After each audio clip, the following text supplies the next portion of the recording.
Hello, everybody, and welcome to Final Show Films. I'm John, your executive producer here, and thanks for tuning in to watch or listen to whatever it is you're about to watch or listen to. In these trying times, we really do appreciate everyone that feels that we are worth their time, and we hope that we're able to give you something entertaining to while away the time as you spend it. We particularly want to thank those of you that feel like we're worth financially contributing to, particularly our $25 and up supporters on Patreon, who are Antitonic, Drevian Alexander, Cat Waterflame, Rowan Parker, and Samantha Bates. Yes, I read that off of a list. Thank you very much for supporting us. I know that in these uncertain times, finances are tough for everybody, so that you're willing to donate to us means a lot to all of us here, and we thank you. That being said, please sit back, relax, and enjoy.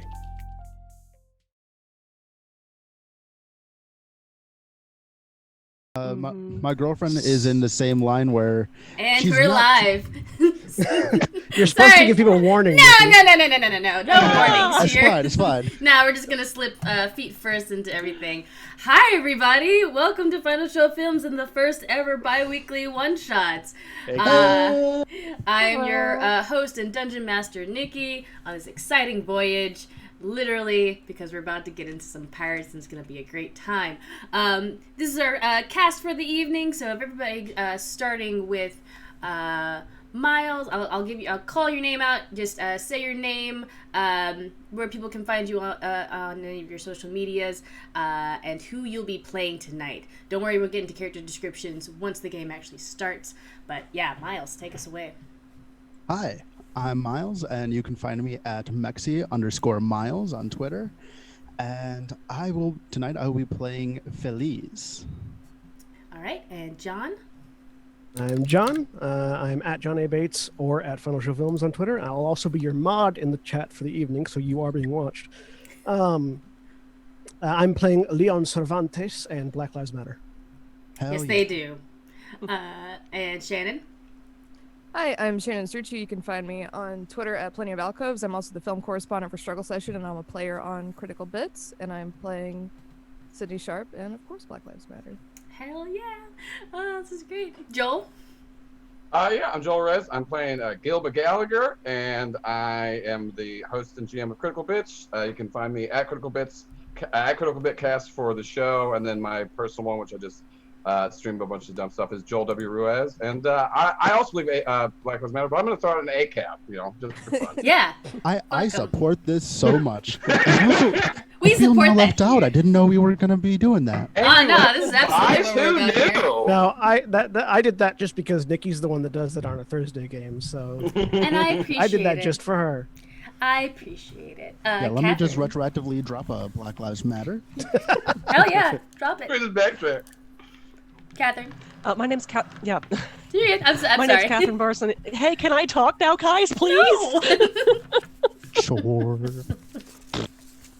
My name is Catherine Barsonistas. I run the nerdy food blog, The Gluttonous Geek. I also have a cooking show here on Twitch where I make role-playing game inspired food called Munchies and Minis. You can find me at gluttonous_geek on Twitter, as well as my website, thegluttonousgeek.com, or here on Twitch at The Gluttonous Geek. Tonight, I am playing Zara Redblade, and also Black Lives Matter. I love it. Yay. And we have Logan. Hi, I'm Logan, and I have a Twitter that I never use. If you want to follow me, you can. It's at Logan Plays Music. And tonight, So I'm playing Thomas Clawthorne, sir. This is super great. good to meet you, friend. And I am Nikki, your dungeon master. You can find me at the Wig DM. I play here at Final Show Films on Thursdays and now every other Mondays. And Black Lives Matter. And we're so glad to have you here today. Let's get into some shenanigans. Hell yeah. So, Shenanigans! So the adventuring party, you guys have been together for maybe a few weeks now. You've done some maybe some high-level adventuring gigs, and you are on your way into the port city of Syrian. It is a merchant city on the boom. A large, vast ocean lay before you, and you're probably either trying to find a job here or trying to find a ship to go to your next adventure, whatever that might be. But it is evening, the sun is beginning to set, many people are closing up shop and heading to the taverns, going to dinner, and that is where we find our intrepid adventurers sitting in the Golden Cauldron Tavern. It is bustling. Merchants and dock workers alike are sitting amongst the tables. There's a large woman at the bar, hair piled on top of her head, slinging back drinks back and forth. Many of the serving people kind of making their way around. And your group is sitting. Are you sitting at a booth? Are you sitting at the bar? Are y'all split up somehow? Wherever. Go I ahead. was like, wherever everyone else is sitting, Leon is sitting at the next table over because he has claimed most of the space that has a variety of weird knickknacks and gadgets on it. And there is a standing sign that says, if you touch it and it blows your hand off, you bought it. So I assume you guys are sitting at a booth, and Leon, you are sitting at the next It's just table right over. next over. Yeah. I I'll like be to at a think it's booth. like the big circle booth. Big old circle booth. Everybody's sitting there, and that is how we will. So Leon, unfortunately, you will be last, as you were sitting by yourself. But starting with Felice, why don't you go ahead and describe your character for everybody? Well, hi there. So Felice is a rather tall-looking person, rather androgynous, hair tied up in the back, and they generally just refer to everybody as friend. He has pointed ears and a rather pale skin tone, but he actually is more tiefling, and you can tell whenever he gives a very toothy smile. And what is Felice's class? Felice is a monk. Thank you, friend. Also, can I get a milk? Regular chocolate, Chocolate. Going hard tonight. of course. And then we have Sydney. Sydney's probably about 5'8", skinny. She's got long dark hair tied back, and she's a druid with the urban bounty hunter background. So she's not. I mean, she likes animals and stuff. She's also into making money. Yeah. We're level 5. Someone asked in the chat. Yeah, we're level Um, 5. So she's just chilling out, probably having an ale. An ale of some sort. What is Sydney's race, if it is identifiable, or just human? She's human. Human adjacent. Something. I mean, druids are weird. Druids are weird. Something like a human. Yeah. Something like a human. She's gonna turn into something else before this game is over. Yeah. Love it. And Gil? Yeah, Gil is in his 40s. He has a receding hairline. I put a GIF in chat. He looks exactly like Gil from The Simpsons and is based off of him. And old Gil's just trying to do his best. But Gil, as far as class, I am a first level cleric, first level fighter, first level rogue, first level wizard, Right. and first level bard. A little Okay. backstory on Gil. The McGallagher's were very rich and well-to-do family, and I wanted to go be a man of the cloth and go to cleric school. And we had a big falling out. I went. I hated it. But I had too much pride to admit that I did not want to do it. So I've been desperately trying to find my place in life. And it's not going great for Gil. Sorry to hear, buddy. I am taking like some minor notes to remind myself of everybody's character. And I just have Gil as human shenanigan. That is Yeah, what yeah, I have yeah, listed yeah. you as. That's Yeah, also I think- Joel. Anything I do Just to let the is next guy who bullshit, says so. shenanigans. The human shenanigan is here. Excellent. Wonderful. Then we have Zara. Zara probably takes up most of the booth because she is a 6-foot tall half-orc fighter. I love her. And she's got, bulging muscles. Just her hair is like in this awesome kind of, not really quite dreaded, but just kind of almost a mohawk that's kind of curled around her head and all that.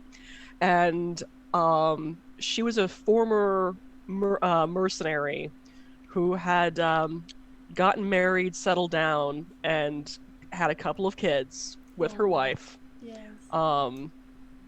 And now they run a tavern called Shenanigans. Aw. Awesome. But now that her oldest is old enough to be able to help with the tavern, she's doing a little bit more adventuring, trying to drum up some advertising for the tavern back at home. And she's just at the moment she's holding off over these drawings over to go, look at this one. I mean, Clover did this one shoot when she was about 3 years old. I mean, it was when she had her little brother. I mean, you see all the cute his little tail coming around at the end, and isn't she a great talent? I mean, that was about 4 years ago. I mean, I love my kids. Oh, beautiful. I know, right? I know, right? She's a little princess, my Clover is. Can't believe she's almost at. I can't believe she's considered a teenager for a tabaxi now. Yeah, what a cutie. I love that we now know that you have a tabaxi daughter. It's great in my heart. Literal cat mom. Literal cat mom. Well, I mean, we found her. That was actually why I stopped adventuring. We found her in a caravan, was torn apart, and I just fell in love with her cute little green eyes. And yeah, I could go on all day about my kids. And I hope you do. This will be great. Good to know. We have Thomas. Thomas is a 12-year-old boy. 16. He's about 4. All right, sure. And he is he's sitting there right at the end of the booth. He is his feet don't quite reach the floor, and he's very unwashed. He's just got dirt smeared on his face, and his black hair is just greasy as hell. And he's always wearing this really huge overcoat, no matter how warm it is. It always just seems like he's cold, and the air around him even is just really cold. He's a rather cool dude. You could say that. He's a cool He's guy. just he's staring down at the table, just quietly, just avoiding everyone's gaze. And what class is Thomas? He's a sorcerer. Sorcerer. Excellent. I want to offer him some chocolate milk. Thomas, you want some chalky milk? He looks up at you with his icy blue eyes and just shakes his head. Is it the chocolate? It's the milk. It doesn't do well when it's frozen. And then finally, sitting at his own table with just just gadgets strewn about. It's definitely getting some side eye from the servers. Is Leon? So Leon is 6'3", 230 years old, and has a roaming accent that will change constantly throughout the night. Strangely, so does Felice. Drow elf, purple skin, red eyes that are hidden almost constantly behind some reflective aviators. White hair tied back into a ponytail and also in a very Spanish goatee. Wearing variation in purple colors of clothes, with a tunic and a coat over top it with one sleeve artistically torn off. And again, is an artificer and is thus constantly fiddling with all manner of things, which is what he's doing right now, which is hence the sign. Mm-hmm. Don't touch. All right. Do not touch. So, drinks and food have been brought to your table, which we're not going to roleplay that because that's boring, unless you want to go and talk to one of the servers or the bar people. But I think something else catches everybody's attention as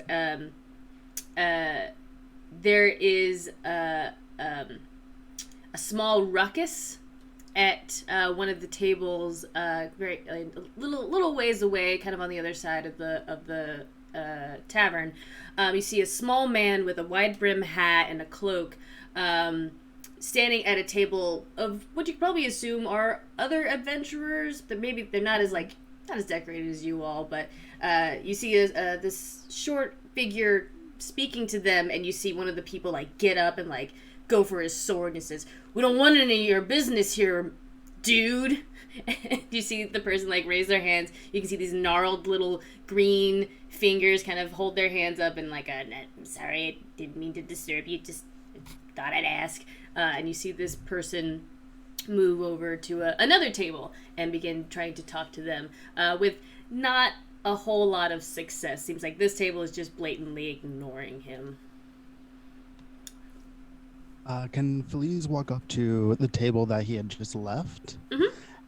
You see a variety of like 4 kind of younger gentlemen, probably around the ages of like 20, 25. They're all tanned from like being out in the sun from sailoring, whatever that word is. And some of them have like short swords. There's one guy with like some leathers on. All right, is he still standing up, or did he sit down by now? He sits down in like a huff and just grabs his ale and he drinks from it. So, what I want him to do is I want him to walk up on his right and put his hand on his left shoulder and say, "Hey, friend. What's with the ruckus?" I am no friend of yours. I don't even know who you are. What are you putting your hands on me for? This person is apparently from Jersey. Tennessee, Jersey. You're like, oops, this character's from Jersey now. Can I ask you what the problem is? There's no problem except for you touching me. Well, I have since apologized, friend, and Still not your friend. Buy me a drink, then I we can can fix probably that. become friends. what you having? Ale. You know what? Tell you what. Can I get a round of milk over here? Milk. That'll work. Good for your bones. Okay. Roll me a persuasion check just to see how they feel about you ordering the milk. That's a natural 2. Plus 6. That's an 8. Wow. The milk gets dropped at their table and they look at it and then they look at you, very unconvinced. They're just like, "What do you want, man? Hey, Excuse me. What do you want, person?" Hey, listen, I'm just trying to make some friends, seeing what's good, any trouble. You know, if someone's bothering you, I can help you out. But if you guys are good, I'll leave you to your milks. I mean, no one's really been bothering us except for the little green thing that just walked by asking us to like help him save his dog or something. Look, we ain't got time to save dogs. You know, we're trying to relax. We're trying to chill out. We're not people who go and collect dogs, whatever occupation that would be called. I don't know. Sydney's very nosy, and she says, "Did you say dogs?" Oh She's, no, like, did a behind little them. dog get lost? Hey, it's like not my dogs. dog. Go talk to the little green thingy walking around the bar if you want Job to would talk be a about do- dogs. Excuse me, do you have something against green things? Yeah, my buddy happens to be green. No, we do not.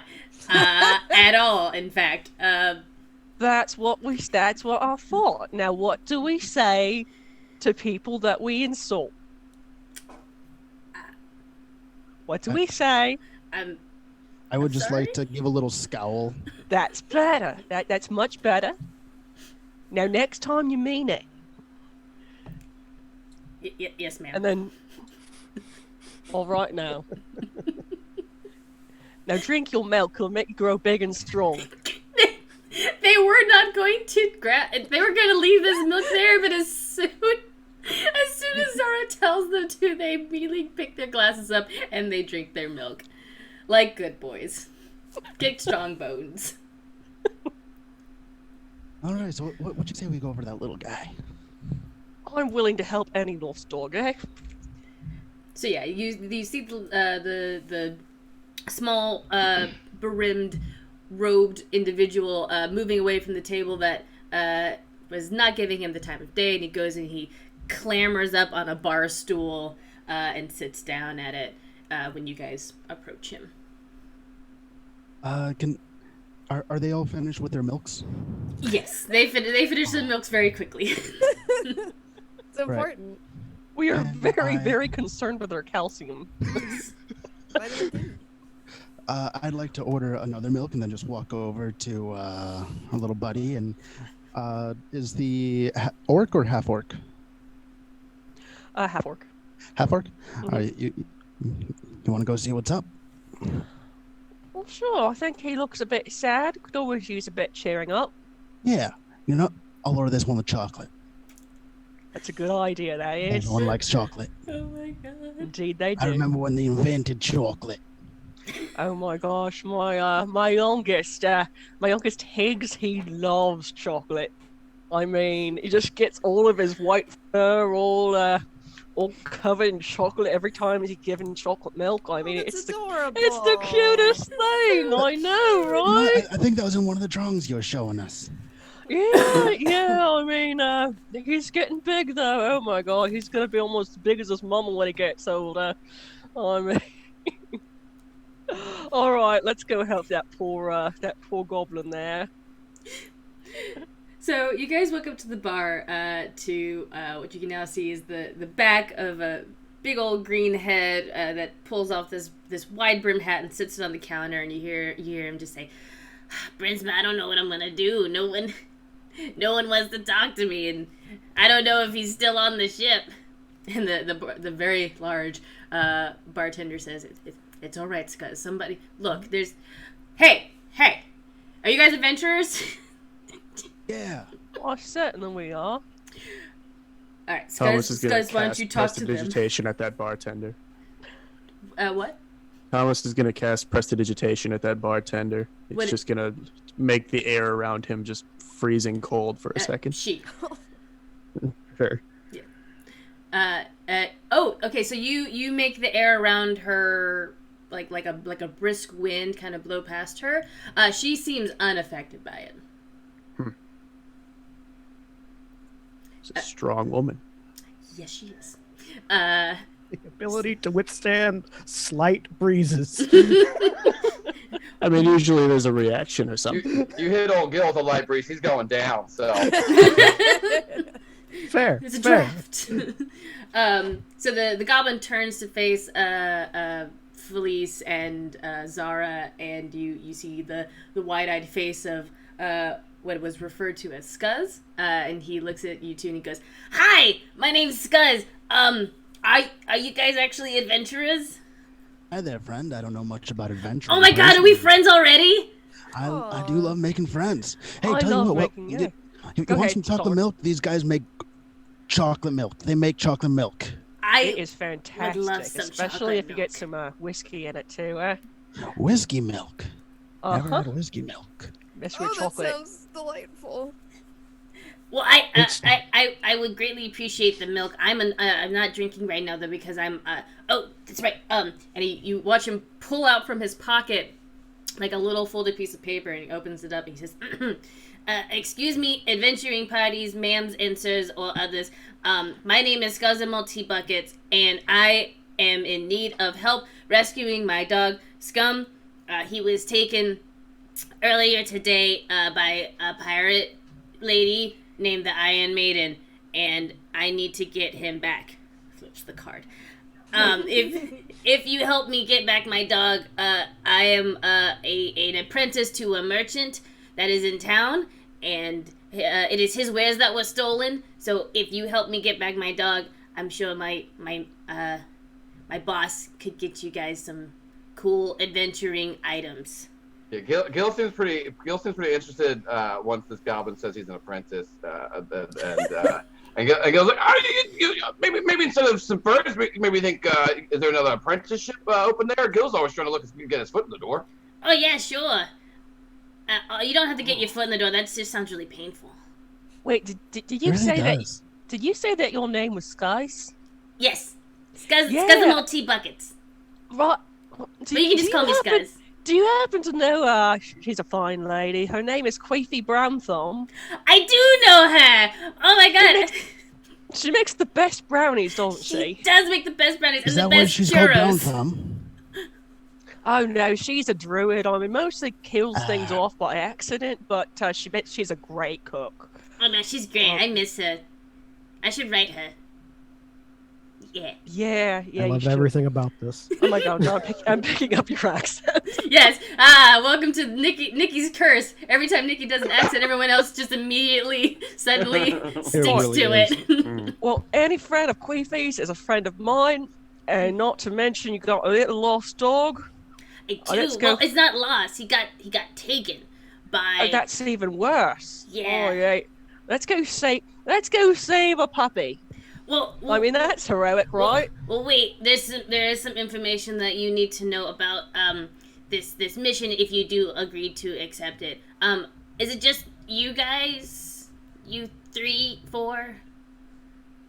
We've got a party around here. There's Yeah. that one back I- there that's trying to pretend that he doesn't know us and everything. Keeps on getting his tools and his milk. It's Well, not that I don't know you. It's that I don't want you touching my stuff. I like that you say that from the other side. Just like, I know you, I just don't touch my things. I know you. I just don't want to. Refuses to share his toys. That's what he does. That's because they explode. Scuzz takes his chocolate milk off of the bar that was handed to him. He says, well, I can explain more about what you guys might be getting into and the particulars at your table. Also, just in case other people are listening, people that like the Iron Maiden. I don't know who would. You probably know about her, right? Anybody at this point can now make me a history check if they want to see if they've already heard anything about this Iron Nat Maiden. 20. I may as well make use of my intelligence. I got a you got a 16. natural 20. I got a natural 1 minus 1. You really don't. You forget everything for a second. Mine's a 19, which makes it a 26. You just see Felice just like space out for a while. Yeah. You don't No, even all that remember, milk. like, you were talking to this goblin for a hot second. Alright, so Sydney and Leon, hearing the name Iron Maiden, you guys have been in town for the evening, and it is, not that you heard her name, you saw a wanted poster for her, and you remember the face of this very, very brash looking angry orc woman with an eye patch and a pirate's getup. Essentially just said Iron Maiden and her fleet wanted price negotiable with the Syrian town guard. And a few people have kind of been talking about her kind of intermittently, and you guys have picked up just, snippets of conversation. She is a pirate captain that has a large fleet of pirate ships. Currently, they are a little scattered at the moment. You're not entirely certain why. No one really is sure why. But she's been prowling around the Syrian port for the past month or so now. So that's all you kind of get from just hearing from the locals. So go ahead. Because my background is urban bounty hunter. Mhm. I would be familiar with this kind of stuff. What Oh, does yeah. price negotiable mean? Like, how much can I get for this? So Please bring her if in. they have not mentioned a price, you could probably assume that one, she's like a high profile case. So like Mhm. if you were to bring her in dead or alive, you could probably negotiate how much you want for her. Like she's that bad. Cool. I steal a bounty. I steal one of them off the wall. Nice. Like, okay, I'm gonna hold on to this. So there's a pause. I grab my sign. I use it to slide everything on the table into my bag because these guys are about to make me go do things. And I start tinkering with. I just sort of like roll my left sleeve up, and there's a small like dark metal bracer that has like a large, overly detailed spider on the inside of the wrist, which I just start tinkering with because that's going to get some use. Probably is. So the rest of the party joins back up at the table, and Scuzz comes and sits next to whoever was at the end of the table. He tries to come sit next to Thomas. He just says, "Hi." I'll scoot over a little bit, give him just enough room. Ah, thank you. He comes and sits next to you, and he's just like, "It's cold." And he says, "Okay, so yeah, the Iron Maiden herself didn't come and take the. So they came and took the giant caravan that I was watching for my employer, and Scum was actually in the big caravan when it got taken by them, and I know it's on the ship, the Right Hand. That is the name of her ship that is currently docked there. The problem is it's guarded by a bunch of cool pirate ladies that I don't want to have to fight. The thing is, though, there's a rumor that if you are a man and you try to get on the ship, they won't let you on the ship. But, like, also they're very terrifying, and yeah. So, but what I thought was, if I got some people to help me, maybe we could put on some dresses, look really pretty, get on the ship, talk with them, and maybe they accidentally took my dog, and maybe they could just, like, nicely give it back. Or we could sneak on, and then maybe if we did have to fight them, we could fight them, like, somewhere else. I don't know. I'm a little also just a little distraught because I love my dog. I mean, Will, what I'm wearing works, and Feliz is still standing. Gave their seat to Scuzz, and gestures towards their robes that kind of flow a bit like a longer skirt. I bet if you had a pretty sash with it, that would really, like, just kind of like putting a bow on you. At this point, Feliz just takes his tail and just, like, wraps it around their waist. Nice. Love it. Thomas just says, I don't think I'll have much trouble getting on the ship. People tend to do what I want them to. Yeah, Gil actually reaches into his sacks and pulls out a dress and some makeup and a wig that he's already had. He's like, "Oh, Gil's been here before. We got to do the old lady sneak. That's fine. What's going on? It's not a big deal." Is there anyone need any help putting their makeup on? Because I can help. I need help putting my makeup on. I did get a dress though. It was sent by a friend of mine when they found out what I was planning to do, and he pulls out this, like, very obviously, like, pink frilly like Princess Aurora, like, from, like, Party City costume dress, super sparkly. It's just like I'm actually... that's beautiful. You're gonna look like a little fairy princess. It's gonna be great. It's gonna be great. And he just puts it on. So it's really itchy. As Scuzz does that, Feliz uses minor illusion to just make their robes kind of glitter a little bit. Ooh. It's like, hey, we match. Glitter party! This is the best idea ever. I will carry this energy when we try to sneak onto a pirate ship.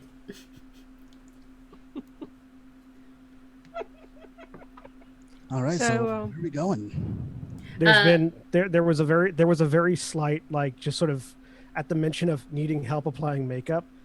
There is now a female drow sitting where Leon was. Ooh. Excellent. No help needed, as I use alter self to just become a female drow. Excellent. And he's just like, no, yeah, this is great.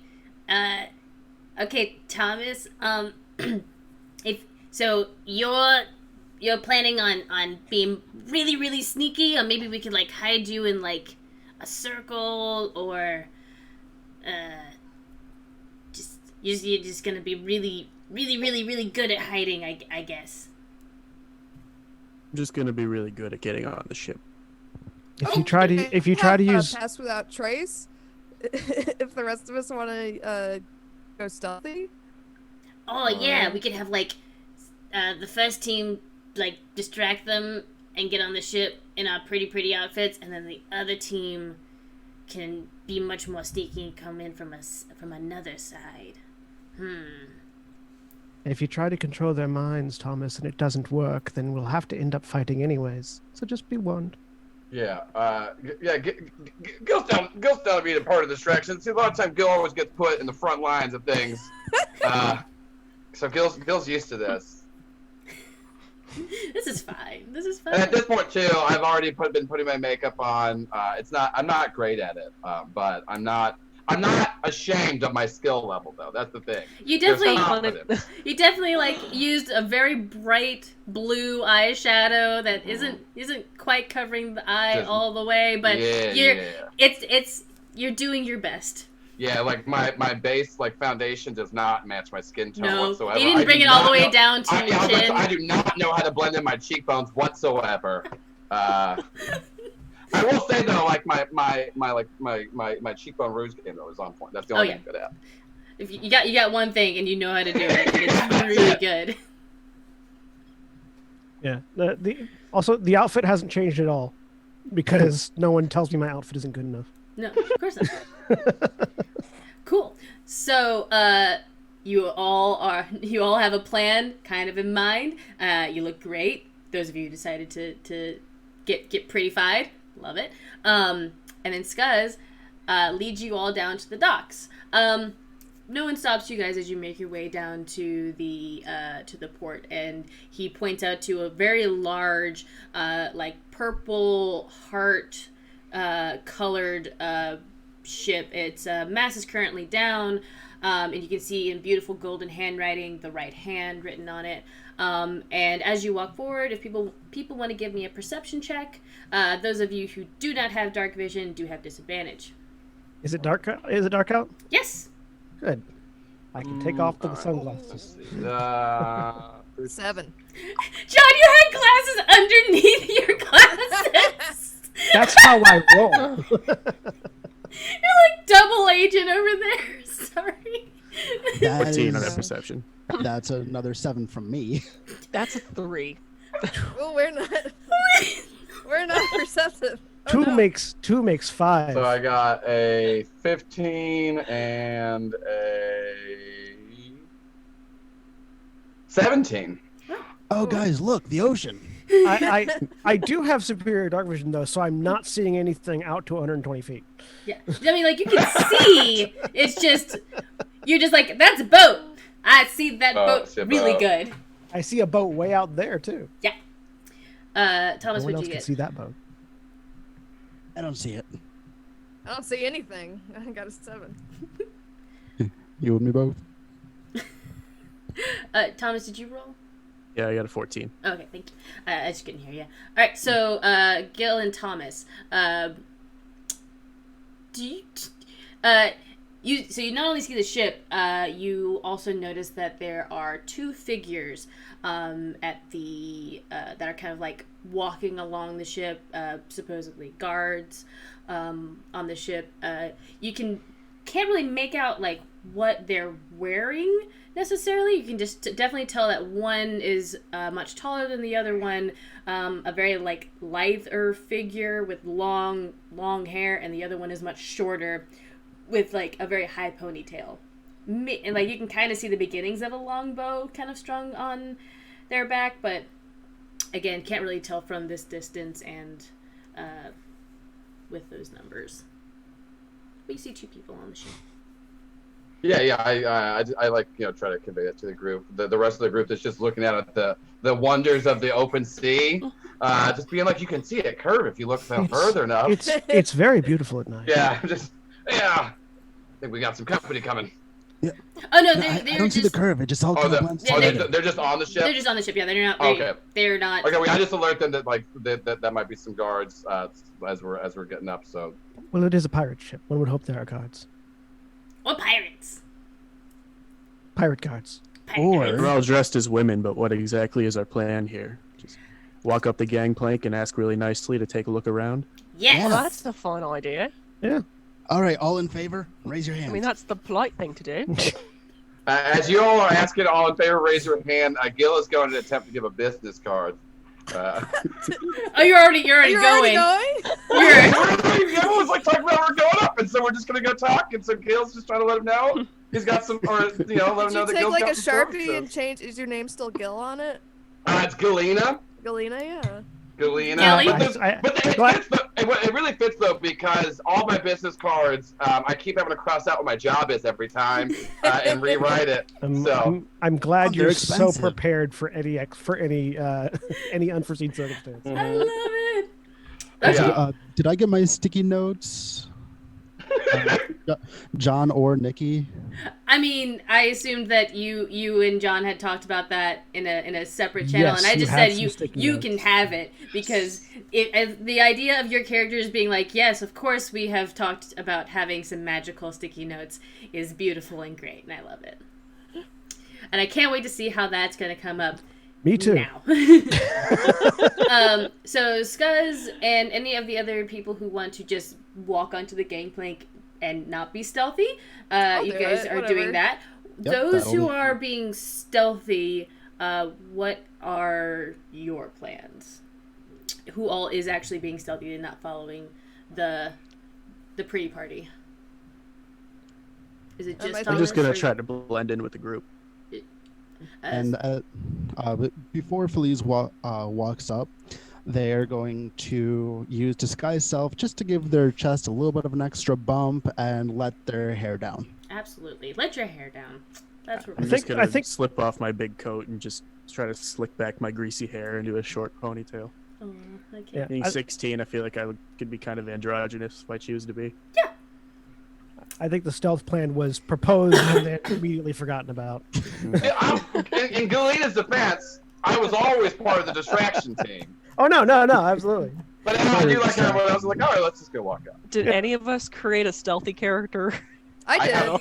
but I was like, I have Sort of. my one level in Rose. I did, but I don't know. I'm also female, so I don't have to disguise anything. I think it'd be fun to just go talk to some pirates and then get the bounty later. So I'm happy to just go in. Just see what you guys can see. Maybe it won't lead to combat. We'll see. Anyway, you guys very proudly walk up the gangplank. Gil kind of leading the charge, business cards in hand, ready to talk to these guards up here. And sure enough, you get up the gangplank. They immediately come to see who it is. There's actually one of them lights a small little glow orb that kind of hovers around them, and you see the image of a Triton woman and a small halfling woman.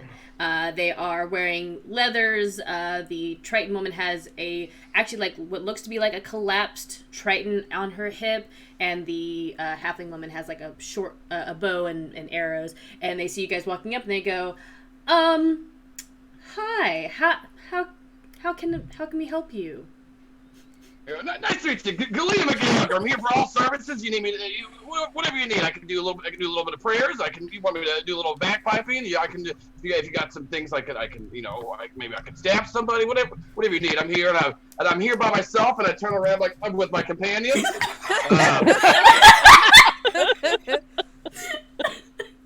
We got a whole crew, and we do cleaning.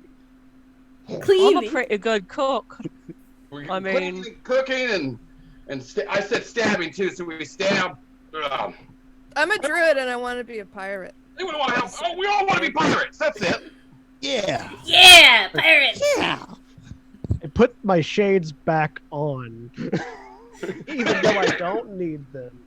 Absolutely. A pirate's life for me. Cool. I just need one of you guys, not Thomas, because he's trying to blend in. I need one of you guys to make me a persuasion roll with advantage. I'm good at persuasion. Okay. I got a 21 and a. The one talking should probably make the roll. Probably. Yeah. Yeah. Actually. yeah. Stabbing. I got 21 and stabbing. All right, it's 21. I'll take 21, please. The Triton woman kind of looks at everybody. It's just kind of like, okay, cool. Yeah, you guys can absolutely join us. You kind of fit the bill. You can clean and cook and stab. That's a lot better than some of us can do, honestly. Okay, yeah, come on up. Let me get the captain out, and she can talk to you guys. And by the way, my name is Coral, and this is Rosie, and Rosie just kind of like,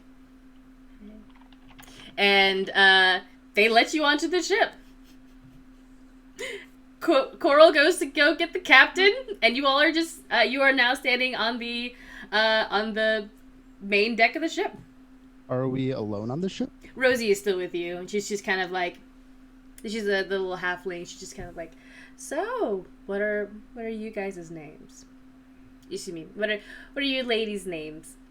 Nikki needs to get better at that. I'm Leah, and I was wondering if you could show me around the ship. I'm really interested in the design and how it's all put together. I love to build things and tinker with stuff. And while you guys are having this conversation, can I just kind of try and stealth away?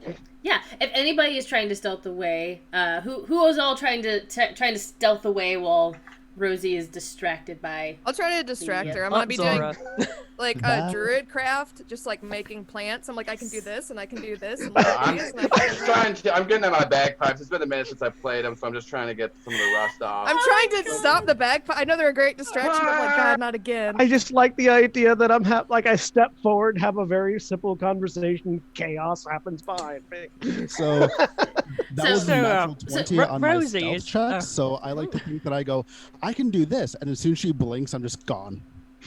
So Felice dips. What is Thomas doing? I'm just gonna try to just like hide myself entirely behind the half orc. Okay, but you're staying up on the deck of the ship. Yeah. All right. Dora's gonna.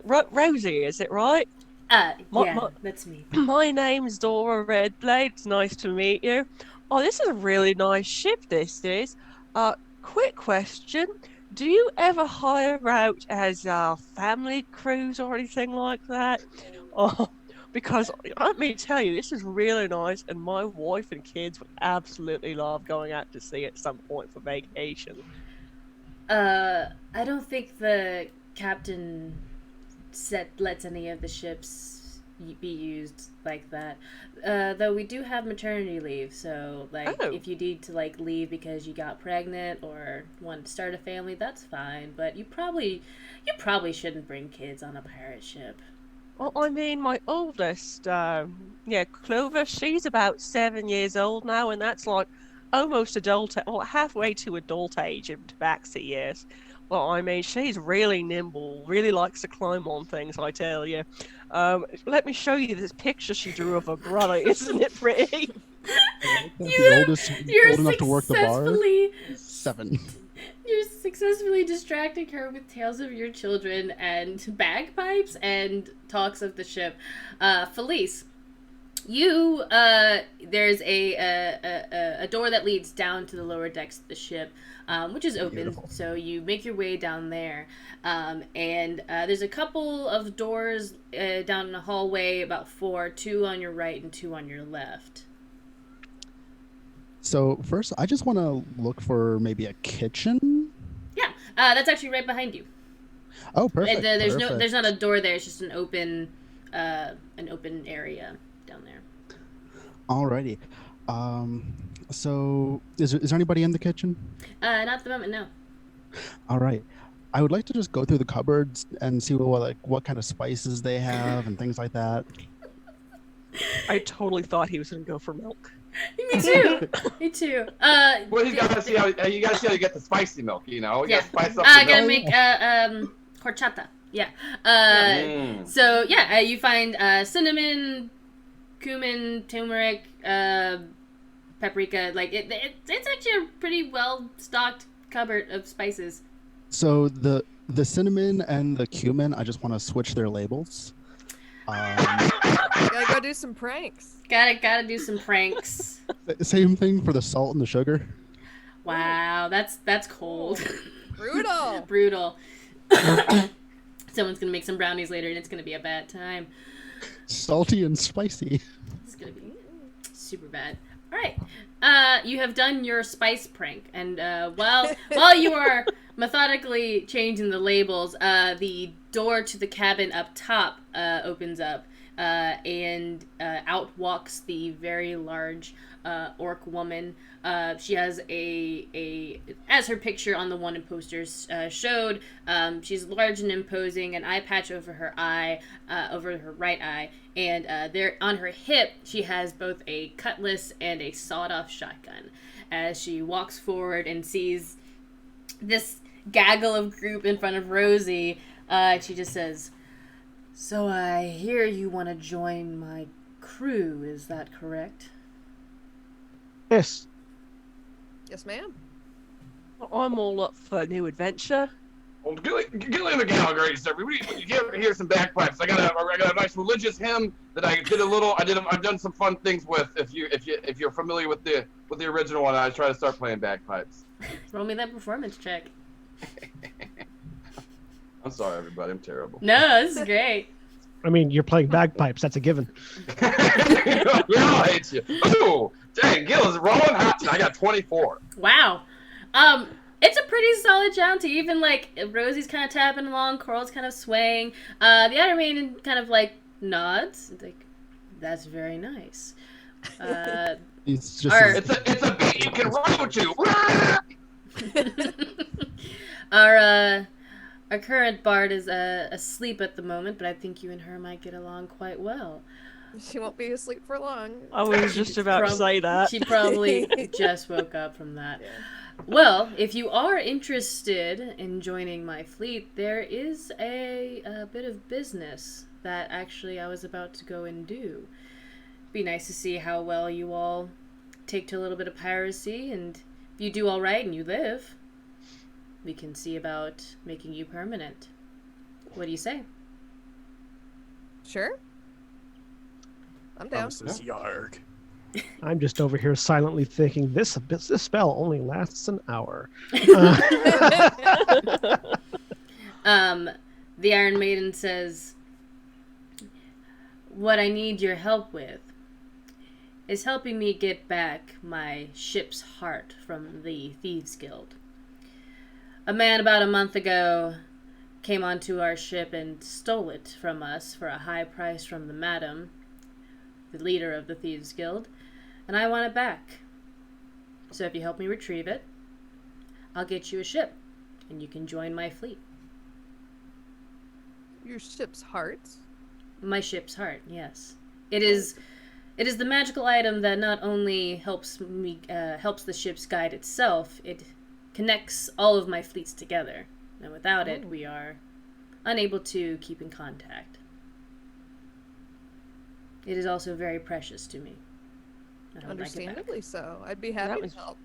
If it's so precious, why do you trust it to this group of people you've never seen before? You're helping me get it back. I'm going with you. And also, if you happen to die by the madam's hands, it's no skin off my back. She's got a point, you know. I see. Just seems like a really important This is the first thing. time Gil's touched a heart before. And then you see Gil goes into like a deep shock state for a second and snaps out of it. Don't worry, it doesn't actually look like any kind of humanoid heart. It is more of a phrase. And, I mean, the only reason I'm asking you for your help is because I'm desperate. And also you seem like you're also a little desperate to be on my ship. So let's just say that I won't ask any questions, and neither will you. Okay? You have my dog! Scuzz says... Poor Oh my God. Scozzavina here lost her little dog, and said that she might have seen it run aboard your ship at some point. So, have you seen a little dog that seemed like it's lost its way? The Iron Maiden looks at Scuzz, and she says, "We do have a dog, actually. It popped out of one of the caravans that we stole. I did say I wasn't going to ask any questions, so..." I'm sitting there thinking, well, Scuzz just asked a question, but I'm not going to bring that up. He's not going to ask the question why this goblin is asking for this dog. She opens up her cabin door, gives a loud whistle, and sprinting out from her cabin into Scuzz's arms, you see the equivalent of a large rat-like creature. Its eyes kind of pointing in the wrong direction. They almost look like they're too big for its face. big old lolling tongue, and Scuzz just like, "Scum, buddy, you're all right." And they have a little happy reunion, and she says, "All right, that's one person taken care of. Now." That's the Thomas quickest- is that's the shocked at quickest- the appearance of this creature. He's just like, "That's the thing we were looking for." I know, he's so cute, isn't he? He's adorable. That was the quickest start to quest completion ever. And I'm like, okay. Yeah, absolutely. I'm looking at this dog just absolutely disgustedly and I say, "Yeah, cute little pooch, isn't it?" This Yeah, one, I isn't he think great? he's- No Okay. need to be sarcastic, doll. Mr. Thomas. Oh yeah, this by one the can way. please walk up on main deck with Oh like, no, a little cup of tea. Felice, Oh. something happens to Felice down the Okay, lower cool. deck. Cool, You cool, hear the loud, rambunctious sounds of a bagpipe above deck, and one of the door opens down on the lower deck, and you see this beautiful red-haired woman step out from her cabin, and she is just like, "What the hell is that noise?" And she turns and she sees you, and she's just like, "Who are you?" And that is where we're going to take a quick break, everybody. All right. All right.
We're back. I No one wonder if heard Nikki that. hadn't. Yeah, Nikki hadn't got it on music. And that's when I killed a man in person. Oh, Hey, Sean we're in back, Reno, just to watch everybody. him die. So before we went on break, everybody was agreeing to not ask any questions, as the Iron Maiden was going to lead them all to rescue the ship's heart from the Thieves Guild. I surprised you all. That's the real quest. The dog was an elaborate ruse. The red herring. But we if have you a will. dog now. But you do have a I'm dog happy. now. We have But a dog now. it is a dog, just a really Okay. weird looking dog. And Felice. We don't have a dog. Skuz has a dog. This is true. And Felice is below deck, where a red-headed woman has asked him what he is doing in the kitchen. You, sir, have been caught cinnamon-handed. What do you do? Sorry, I was just looking for some sugar. I was trying to put on some tea. Do you want some? No, you shouldn't be down here. You know what? The fact that you're not even attacking me makes me very concerned. Come with me. And she tries to drag you back upstairs. Can I just finish my tea? The water's on the stove. No. We don't want that to go up. No, You know how dangerous it is to leave the stove on. we'll be fine. Yeah, She drags you back upstairs. Yeah, Felice doesn't resist. She drags you back upstairs, and then she sees the large gaggle of people, and the bagpipe music has died down, and she's just like, "Hey, excuse me, is this one yours?" To the group of you. I look at Felice and I just say, "We Yeah, got the I'm gonna- dog." Yes. Turn, look. Yes. I've never seen these people in my life. yeah, and I just look, Felice, you get the milk? Oh, come on, You know, Felice. You know what? I was trying to make some tea, get some milk, and then she brought me up. Can I go finish that real quick? Oh, it's not very safe to leave a kettle on the stove, you know. That's what I was telling her. I don't trust you, so You no. can come with me. No. I own my own tavern back at home. Let me. Oh no, I can you go. seem you. Actually, no, I don't really trust any of you. The only person here that Oh, I what? trust is the captain and Rosie. I'm still kind of, and she like eyes Coral, and Coral's just like whatever. Well, that's quite all right. That's why we get to know people, to make new friends. My name's Zora, and what's your name, pretty lady? She flips her hair and she goes back downstairs. That was very rude. Ignore a pirate. her. That's Nia. She thinks she's all that, but I mean, she is kind of all that when she really wants to be. But it's probably just because we woke her up. Don't mind her. All right, all right. Unless anybody has She's not anything going to leave else. that kettle on, is she? No, she takes the kettle off. All right. That's what she went to go do. But as you guys are getting acquainted with the captain and Coral and Rosie, the ship moves out of port and begins sailing around the coast.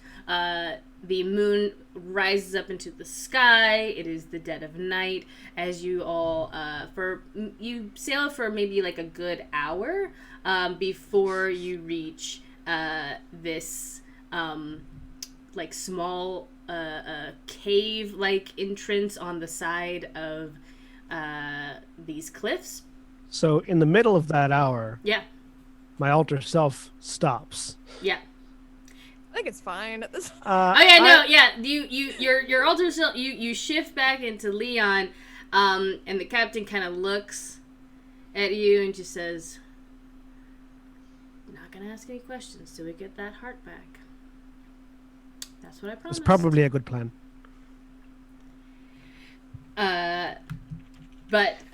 So yeah, they're being very I was about lax. to say, Yeah, there is a tense silence, and the captain's just like, "Gonna not ask any questions until we get the heart back."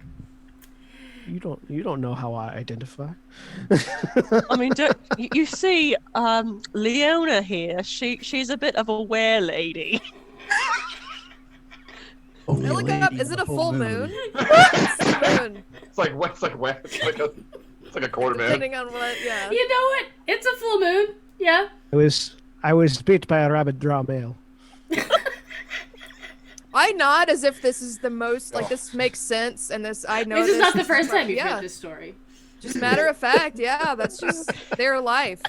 When you're a weird lady, it's actually really difficult, and I think The thing about sensitive Galena, about I don't really do labels so much. I feel like you just got just because your parents say one thing doesn't mean you have to do it, right? it. Mhm. Also, can Felice just like finish making a cup of tea and I like how this excuse is sort of like mutated as it We're went getting along. closer together. We're bonding. We're bonding. We're breaking down gender stereotypes and walls. And And if I that's making can us make closer that as a tea- group. if I can make that tea, I want to put lots of salt in it. Coral actually goes and helps you make tea because she likes making tea. She has a lovely little like chamomile that she really likes to make, and she wants to show it to Ooh. you. So, for the sake of brevity, I just want to make the tea and pull out the jar that now says sugar. Put like 3 tablespoons in and just carry it up and give it to Gil and say, I know just how you like it. I'm Lots looking. of I'm wondering sugar." if it's another prank on Gil. Roll me an Uh, insight check. Well, see, this is what I'm wondering about Gil. Do I like salty tea or not? I mean, I think a lot of people in this call really like salty tea because that's just how I'm gonna we like to roll deliver a- the tea. I'm just gonna roll Seawater. a d20. High, I like salty tea. Low, I don't. Oh my god. 14. Oh, you like salty tea. Felice, you son of a bitch, you know I like my tea. And then I just, So When I see like to- Felice hand him the tea, can I just be like, Oh my god. I'd like some tea too, please. You want it hot or iced? Hot, please. How much salt? How many salt cubes in your tea? Do you take any sugar? Here, I'll bring up the jar. You can put in yourself. Thank you. So y'all are just having tea and it's really pleasant and nice and it's a wonderful scene as the Iron Maiden brings you around to the cove. She drops down one of the longboats that she'll be rowing, and all of her crew, so her, Coral, Rosie, and Nia all get on the boat, but there's plenty of room for all of you to get on there as well. Do y'all get on the boat? Yep. Yeah, I'm going. Yeah. yeah. Y'all get on the boat. Scuzz gets on the boat with a Scum. He's just this very excitable rat dog. I love him. I love goblin dogs. D&D 5th edition. Please, for the love of God, bring goblin dogs back. How dare you not have them? I'm a... So, oh god. It's a whole thing. Scratch, Scum behind the ears. I'm sure there's a stat block somewhere. There probably is, but it should be official. Pathfinder 2 make goblins official. Anyway, so... this is the hill I die on. Goblin Zara dog. scratches Scum behind the ears. Scum looks at you and it's just like big old tongue out and it's just He's a laying. good boy. He's He's a good boy. he lays in your lap and it's like he's like the size of a newborn in your lap. Like he's like you were just so big and he is so small. She rubs his belly. Yeah, It's adorable. It's adorable. He's a happy boy. Felice looks on in jealousy. Like I want belly rubs or I want to pet the dog. We're not sure No, which no. one. It's the belly rubs. We all do. It's as a bisexual person, you always want belly rubs. It's just fact of life. I cast Speak with Animals. Oh, sweet. I Yeah. want to talk to Scum for a sec. If the captain, well, can I? Is the captain still around us? Yeah. She We're in a small she is rowboat. lowering the boat down into Oh, the in the water boat. and like rowing you guys into the cave. Okay, I'm just gonna do it. Yeah, just do it. Fuck Yeah, it. Let's do it it. just sounds like I'm barking. I just sound weird. I ask Scum, "What's up? What's the pet? How long has Scum been on the boat?" So Scum has been on the was captured in that caravan like that day, so it had probably been like Okay. several hours. So he's just like, water, long day. How do Food. they treat you well? They give you food. Oh yeah, They're Lots of nice. food. They're nice people. yeah, smell nice too. Okay, awesome. That's good. I just wanted to make sure. You want me to scratch your head? Yes, I scratch his head. yes. Smell nice. Smell nice. Thank you. Smell nice. Just big, just super drooly dog. It's kind of gross. Ask But him. he's Has he seen happy. anything weird? That's the last thing I'll ask him. to a dog anything that he's not used to seeing or anything any Boat. unusual creatures or anything like that. So you know, with communing with animals, like they can give you like basic like ideas. It's up to their intelligence. Yeah, this dog is dumb. But what he's kind of tries to convey is like empty place. That like he like looks confused. Like that was the only thing that really like confused him, was like there was an empty place. On Like the boat. big empty place, small empty place. I'm like, so it sound like he talking says big. Okay. I'm not gonna say that out loud in common, but I'll be thinking about that. Okay. I just wanted to make sure that they treated him right before I helped them. Oh yeah. Again, making you guys go onto the ship was the red herring. This is the actual quest. Haha. So You will not distract us with an So Captain actual in the Boat. quest, Nikki. We are concerned about Yeah. one thing, and that is a dog. I will die for this dog, and we all know that. Oh, I know. Shove Gil into water. So, as you guys are making your way into this like underground water system, for a while you are it's like this underground stream that is going through very natural tunnel ways, but eventually these tunnel ways begin to turn more industrial, or at least man-made, as you find that you are now in like an underwater sewer system, essentially. And you row for another couple of minutes, and then the captain says, "All right, now we have to be quiet. The Thieves Guild hideout is just around the corner here, and this is a stealth mission. We just need to find the ship's heart. You'll know it when you see it. It is a large aquamarine stone, uncut, so it'll be a very jagged-looking gem, and when you get close to it, you can actually feel a heartbeat. It's one of a kind." All right. So she takes the boat over to there's kind of like in some sewer systems where there's a like an actual place where you can stand and walk. She parks the boat there and she ties it off. Mm-hmm. And she and her ladies get out. And she says, there's only one entranceway down here into their hideout, but we'll scout ahead and make sure that the coast is clear. And then... Nope. Sorry.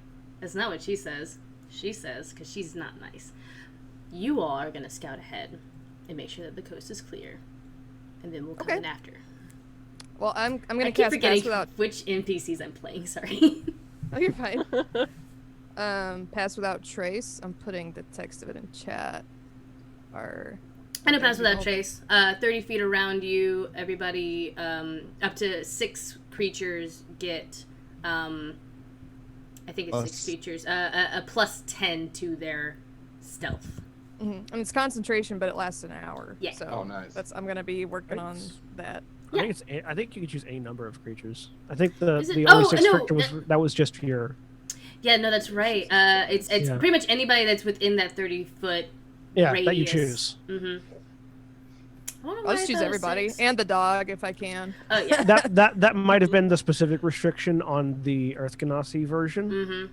as opposed That to the checks out. actual spell. This is SRD. So Cool. Yeah. So, yeah, it gets quiet. excellent. And I go like, shh, haha. It's like your footsteps are being masked by shadow, essentially. So, everybody go ahead and make me a stealth check. All right. So we all get a plus 10 on top of our... On top of your usual, on top of what you roll, plus 10. So with the plus 10, I get a 30. Nice. Yeah, I was about to say, I got a 29. Oh my god. I rolled a 4, but I get a plus 15. I'm really glad I cast that spell. I got a 25. Nice. It always sucks when you're the one that casts Pass Without Trace and you roll a natural 1. Oh, we can talk about Diamond with her minus into 2. I like my keys! So, had to roll a disadvantage. We're out of 9. Mm. Well, you get a plus 10. Oh, plus 10. I was about so- to say, like, how did you... With a plus 19. 10. That's how math works, yo. Yeah. Yeah. Before the 10. So You would have had to have rolled a -1 to get a 9. Literally a natural 1. but you have a 19 altogether with the pass without trace, correct? that's the only way she could ever be stealthy. Yes. She is big, she is clinky, and She like keeps has wanting to no- show people our children's artwork. That's Like why. reaching That's through why the pass shadow without with- trace. Is Oh real god, good. is she one of those people that has to like constantly pull out their wallet to show you pictures? Yes. Yeah. What did Felice get? That was a 28. 28. Excellent. No one got below 14. Good job, everybody. Proud of you. So yeah, with your footsteps being masked by the shadows of this wonderful druid craft, you guys make your way towards the doorway. There are no guards out here, which seems a little suspicious. Maybe those of you who delve into the inner workings of thievery. But yeah, you don't see any guards outside, and there's the one single door. I mean, if I have thieves' tools because I am a rogue. Also, on top of everything else. As do I, because I'm an artificer. I was gonna say, so yeah, if we need to check it, like. I mean, if the door doesn't work, we can always use the wall. It's always a good idea to check and see if the door is trapped first before you insert things into the door. Is anyone Good making an idea. investigation check? I'll make an investigation check Okay. before Gil tries to open the door and blows Oh it yeah, up. because you know how Gil was just pulling out his like tools, like, let's see, like, we got It's the like, pokey stop, board, we got the little pull stick. Just grab Gil by the shoulders and turn him towards the wall. always gonna practice on a rock first. You're right. That'll be a 15. 15? The door is not locked. Nor is it trapped. Okay, good. So turn Gil towards the wall, look over at the door, check it, grab, turn, pull. That seemed a little too easy. Yes. Typically these things would be locked. I know if I had the- Leon's just pretty skilled. I mean, yes, I am, but also it was not locked. Yes, door locks Yeah. just quiver at Leon's presence. That's what They this just- is for. They just disappear altogether. You know, I think we're doing so good. I think this is time for a nice little song to help really bring the No, team no, together. Gil, No. Next, later. I was just- I would love to hear a song. I pull out I do. Honestly, song. I'm into it. But like I told my little one Y'all are Clover just when she sitting wants to here sing the song of the talking. people, Oh my She- god. when I she wants pull- to sing the song of the people, this is not the appropriate time. I pull out what is effectively like a small like Coke can sized device with a beeping red light. No songs. All right, you did blow up the last 3 of my bagpipes with that. With more. You'll learn this lesson, and then I look back to the other two and I give a wink. No, I just look tired. Put it away. So, All right. you've checked the door. It's not locked. It is not trapped. I open There's the door. no songs. Excellent. As you open the door, you enter into a room that looks very much like it would be a storage space. It is very damp, and there's a lot of broken crates in here. Just a lot of things that are just kind of like shoved out of the way into this room. And there's another door in front of that one. So yeah, this one is just. It's that room that you would throw all of your cables that you don't know what to do with. You found the antechamber. Yeah. Now for the chamber proper. Yes. So- I'll- So Leon, there's you another wanna- door on the other side. Mhm. Felice walks up and goes, "Well, I mean, if the first one's unlocked, the second one's probably trapped. You. Am I ready a dodge action? It's definitely probably trapped. Click. Kaboom! Everybody dies. No. You go and you open the door, and it opens. It's not locked. And standing there are 2 guards that immediately turn and are like, "What? and we are going to roll initiative. Can I close the door? Yes, you can. On your turn, roll me initiative. Hey, nice. I got a 19. Okay, I did not. 16. Wait, no, 18. I got a 6. Oh my god, this dice is Y'all, fire. I really expected this character to be just fucking dog shit. And I'm rolling so well with somebody that took 1 level and 5 classes. I'm What actually classes were they? genuinely surprised. I And rolled what all 12. classes did you take? I'm a cleric, a rogue, a fighter, a bard, and a wizard. Wow. So not even like going for the ones that synergize well either. No, Gil's just trying to find his place in the world, and he's a man just trying. That's the thing. Just because one person says you're one thing and things like that, that's why Gil understands fluidness. And also, So- don't judge me because I'm not good at things. So he's basically the librarian if the librarian didn't actually finish all of those degrees. Yes. By the way, Nikki, that'll be a 6 for Felice. Die. I need to know between Felice and Sydney who has the better dexterity. I got a +4. I got +2. All right, so Felice will go first. Zara I got a 13. and Thomas. 14. Awesome. So leading the charge here is Leon, because you were definitely ready for some dumb to happen, and it did. And so you were ready to go. And then it will be Gil, because you were also apparently expecting the dumb to happen. Normally it's from you, though. So Leon and then Gil. Leon, what are you doing? I just sort of sigh slightly, hold out my left hand where that bracelet that has the spider on the inside of the wrist is, and sort of flick my fingers as I cast web at the 2 guards. Excellent. You Because use I have your a web shooter. You have a web shooter? Yes. So So they need to make a dexterity saving throw. DC 15. Do I as well? No. are you sure? I'm in the doorway. Well, I mean, if that'll depend on whether or not Nikki determines if I can place the cube on the other side of the door. Because it's just a 20-foot cube and everything in it needs to make a dexterity saving throw. I imagine if you shoot the web shooter, it gets mostly the wall on the other side of the door, like of that hallway that you just walked into. So there's the hallway, it gets on the floor, and then the 2 guards. So you can, you don't have to get Like police. it shoots past the 2 guards and explodes right behind them. So it's like, Yeah, they're like, you missed, jackass. You're like, literally, they're like, ha, you missed, and it gets the back of them because they both failed miserably. so they are restrained. Yep. Each creature that starts its turn in the webs or that enters them during its turn must make a dexterity saving throw on a failed save. They're restrained as long as they remain in the webs, or until they break free. They can make a strength check on each of their turn. They can use their action to make a strength check against my DC, in order to break free, or just if they fail, they're still restrained. Alrighty, so they're restrained. Leon, any bonus actions from you?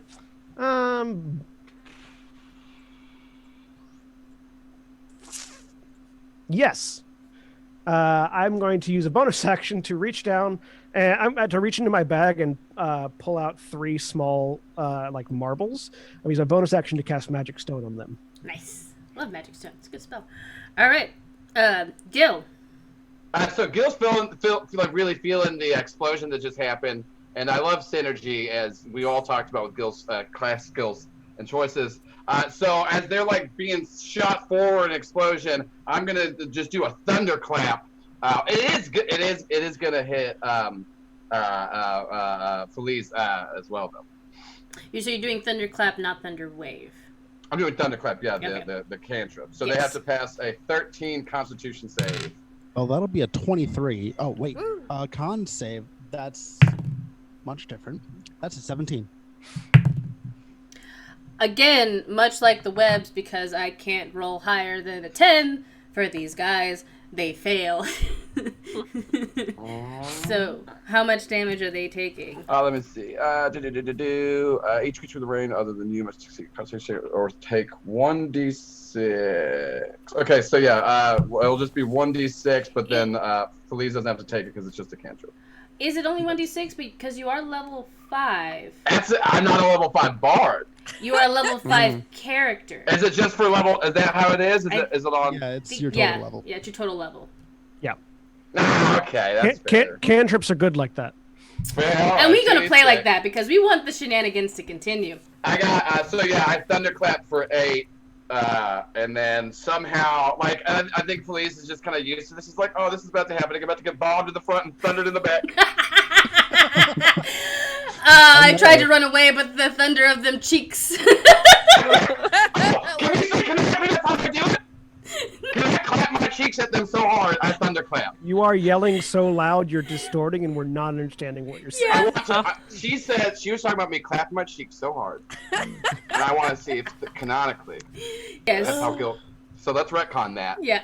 You turn around, you pop that booty, and the Pop that thunderclap True bard fashion. in true bard fashion. At this point, the microphone distortion is just part of Gil's character. Yeah. To it. Yeah. That's what the thunderclap does to Gil. He gets so excited when he gets to Just twerk. becomes ecstatic. Mm-hmm. How much thunder cheek damage are you It doing? was 8. It was 8. A thunderclap for 8. Oh my god. And because Thunder you cheeks, you saved Felice, you don't have to take any of this damage because it is a cantrip. We're having fun here, everybody. Now I need to base all my bard spells off of twerking and dancing. Alright, I got a theme now. Let's go. Let's go. It is the guard's turn. They are going to attempt to break the restraining web on them. It's a strength check of 15. John. Yes. Oh, finally. So one breaks. Second one does not. So the one on your right breaks free of the webs, and he begins shouting, "Intruders! Intruders in the basement! Come quickly!" And Why'd you have to do that? And he pulls out his sword, but he spent his entire turn breaking out of the web, so he can't do anything. The other one is just Does he pits out of move luck. out of the web? No, because he's moving in front of Felice. So I don't imagine he actually leaves the web radius or anything. Like he takes he takes 2 steps to the right. Yeah. So long as he's still inside the cube on his next turn, he'll have to make a dex save or get restrained again. Well, he's not very smart. He's trying his best. It's like Look, break out. These are the guard equivalent of mall cops because they got put down in the basement. I just really like the idea of somebody who spends their whole turn breaking out, and then on the beginning of the next turn they get stuck again. We're breaking just every round, okay, and we're done with that joke. It's and now we are on to Thomas and then Zara. Okay, I'm just gonna cast Ray of Frost at the guard that was just yelling. Yep. That was a 14. 14 for his AC. Yeah, that'll hit. Okay. It's 2d8. Did 6 damage. Nice. So this is the guy on the right. This is the guy on the left. He did not like that. He looks really cold, really uncomfortable. Chilly. Like you might fall over maybe with one more hit. Anything Good for to your know. bonus action, Thomas? No, not right now. Okay. Zara. So the guy who yelled, is he free at this point? Yeah, that's the one that was free, and he got hit okay. with the frost. She is going to. I will say that so Felice is in the doorway, and that guy is in front of Felice. So if you want to be able to hit this guy, you either have to push Felice out of the way or get into the web. Oh. Unless you have something to throw. She has a hand axe, but she doesn't want to kill him. I mean, he's just doing his job. I usually allow for weapon attacks to Subdual damage. Yeah, you can do non-lethal. It's I think she's gonna try to. spell damage. Yeah, I think she's got a hand axe she can throw. You Yeah, throw it backwards so it hits at the back end of the axe. it's the Or blunt maybe side I'm of the tall axe. enough that I can kind of Bonk him. kick him over the head or something with a battle. Almost strike at range. I am the brute squad. It's got a 5-foot reach. No, probably not. Okay. Right. Hand axe. Hand axe. Sorry, I'm on D&D Beyond right now, so I'm like, I've got to get the thing on the thing so I can roll the thing. Okay, rolling the thing. Rolling the thing. And that is a 13. A 13, unfortunately, is not going to hit. You're looking at a 14. It got stuck in the web. You got stuck in the web. You were just trying to I be also very... have an extra, You're being very conscious of Fleece. You don't want to hit him. but I also have another attack, You so and another hand axe. Yes. So there we go. Going back to dual wielding. All right, Yes. 25. 25 will hit, yes. All right, and that's The left hand is web, the right hand is grease. 6 damage. 6 damage. That is actually just enough to drop this guy to 0. He is unconscious, and you did non-lethal damage, so he is not bleeding out. You just knock him out, and he crumples into the webs, definitely getting wrapped up more in them, which is unfortunate, but he's alive for now. Along with my axes. Along with your axes. Yep, it's like a really nasty bowl of spaghetti right now. Mm-hmm. Anything for bonus action? Oh god, I get a bonus action. That's right. Let's go with... Gollum, how you doing? I'm doing quite well. How are you? Actually, I like some Black Stitch. Oh gosh, bonus actions. I have things. Nope. Nope. Nope. Did you want to move out of the room further into the hallway? I mean, if there's room to, if I'm not going to end up being in a ball of spaghetti web. I mean, you still have to get through the web to do it, but I think it's a dexterity check to get through it. Okay, that should be interesting. Yeah, anytime you Alright, I'm going to try go in the room, but you might need to free me. anyone who enters the web on their turn has to make a dexterity save. Yeah. So, that's a 15. Oh wow. Okay. Hey, that makes it. Yep. Hey! 15 exactly. So you pass Felice, you step over the guard that is covered in webbing, and you make it into the hallway, and now you can see it clearly. You see the one guy still trapped in web on the wall, and you see on your right, going down the hallway, is a staircase leading up, and further down on your left is one more door at the end of that hallway. And Zara, you can actually hear, now that you're in the hallway, the sound of like thunderous feet coming down the stairs. Folks, we got company. And now it is Felice and then Sydney. Okay. So first, Felice just wants to shout out, like, never mind, no one's here, and then just proceed to just punch the guy in front of him. No one's here! Yeah, roll. First attack's going to be an 18. Yeah, I think you actually have advantage on these attacks because they are restrained. All right. With advantage, the other roll was a 2, so I'm going to take that 18. Yep. Roll for the attack on the other one. Yes, you do have advantage because it is a That's 14 plus 7, so that I know that hits. And a natural 1. So, yeah, thank you for the advantage. Roll me the punch damage. All right. So, first punch is going to be 8 damage. I'm a support caster. Second one's going to be 5 damage. So it's 13 total bludgeoning. Ouch. Yeah, you, in very much monk fashion, just kind of like, and two punch, like, just cold cock this guy that's already wrapped up in webbing, and he just slumps against the wall. Total bludgeoning is my Guar cover band. And yeah, he doesn't go down because he's still attached to the wall, but he is unconscious. He's not falling over. Yeah, his eyes rolled in the back of his head. Oh. Yeah, you've taken care. You've solved my guard puzzle. You did it, everybody. I'm proud of you. Solved the puzzle. We found their weakness. It's bullets. There's another puzzle we have to solve really quick too.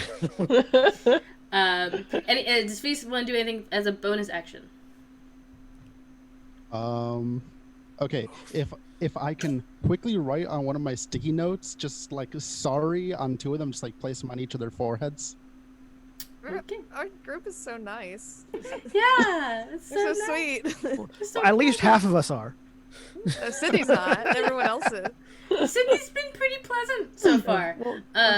Wait, is it my turn? You can very easily see the Goths, and it's Leon, Sydney, and Thomas. Well, I mean, you know, Zora's got to set a good example for her 3 kids. I mean, Which one's the ones at home or the ones in the party? yes. Gil is That would our be a poor yes. Child, our 40-something-year-old child. Yes. Sydney, what are you doing? You said it sounded like a bunch of people were coming down the stairs, right? I did say That's gonna that. be a problem. Mm. I'm gonna cast sleet storm on the stairs. Sleet storm on the stairs. Hopefully, if I Combo. in an area where hopefully they're already in. Yeah. If I could try, it's 120 feet. I don't know how much I can see. I would like to hit them, but if I can't, then in front of them, so the stairs are just like. No, yeah, I imagine that you just literally like that stairwell just suddenly becomes encased in a snowstorm. It's a nasty storm. what yeah. is I also the- lose concentration on Pass Without Trace, but it's fine. You're not sneaking right now. Cast Don't that, do Thomas is gonna look over at you and just be like, "Fucking nice." Go for a fist bump. Yeah, fist bump. Free action, fist bump, bonus action. Yeah, no, you can fist bump all you want. It's look. Just constantly. I already did fist Like bump. fist bumping and finger actions are you can just do them for free. I mean, I like to take a full action for my finger actions, but Look, that's not this kind of game, not yet. they were. Sydney, yeah, the snowstorm. If someone if someone gets caught in it, what happens? It's a bunch of stuff. I'm trying to paste it in the. Sleep They storm. lose if they're doing a concentration spell. They lose concentration. They have to do a dex save, or they fall prone. Any kind of so if there's like torches, all the lights go out. And it's yeah. heavily obscured and all that sort of. Like I said, I put it in the chat, but That whole stairwell, and even like the 2 torches that are kind of close to that start flickering, and one goes out, and that entire side goes out. What is the dexterity save? What is your DC? 14. 14. So they make it, but they you definitely hear the sound of wah, and somebody falling. Good. And because this was you watch as somebody has slipped down the now very slippery stairs down the stairs, and you see a drow woman landing on her butt very ungracefully, and she looks up at you all and she just says, "What the hell are you doing down here? Who are you?" It's not her turn though, so she's upset. And now we're I back feel like to. you're fucking. You're No. making fun. I'm not making fun of your accent. That's just an accent that I also have. I know, I'm just teasing. But Leon, so yeah, you see another drow, and she looks pissed, and So, does it sound like more people are coming down the stairs or preparing to? no, just her. Just her? Alright. I don't have to. I was gonna grease the stairs too, but What? That's just overkill at that point. I mean, Just yeah. make the stairs completely impassable for We us hate to get up. stairs. I'm happy you said that because I was gonna earth tremor the stairs. I was Not planning on going- I'm not casting I will going Orcus not to on the stop stairs. you if I'm not you going want to to. now that it Yeah. seems like nobody Yeah. else coming down. But Those stairs never stood a chance. I'll drop concentration on web, so the webs disappear. That guy slumps Everyone- over. Everyone in them was unconscious. Move out into the hallway and Excuse me. Okay, sorry. Excuse me, pardon me, excuse me. pardon me.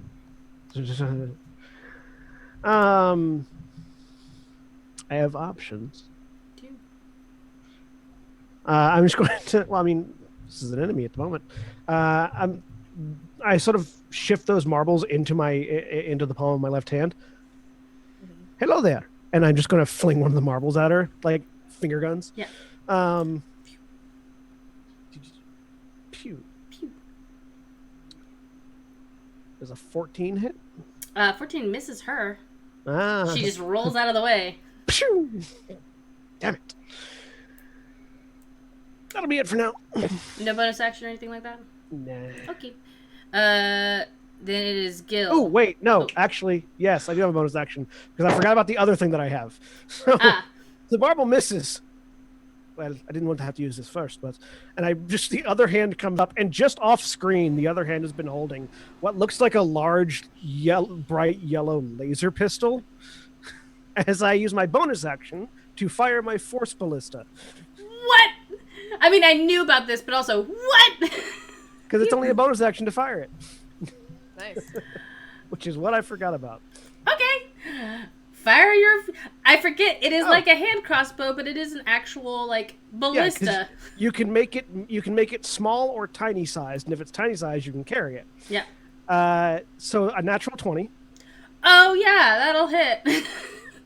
which means I get to roll 8d8 What? because the normal damage is 4d8 force damage.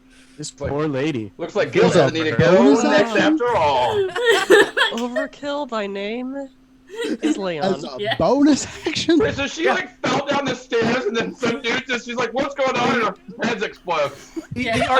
The artillerist said- does one thing really well. It's shoot people. Like the idea that your main action is throwing a rock, but like you just offhand fire a fucking rocket. Yeah. Oh yeah, wait. sorry, my I know bonus I said- action.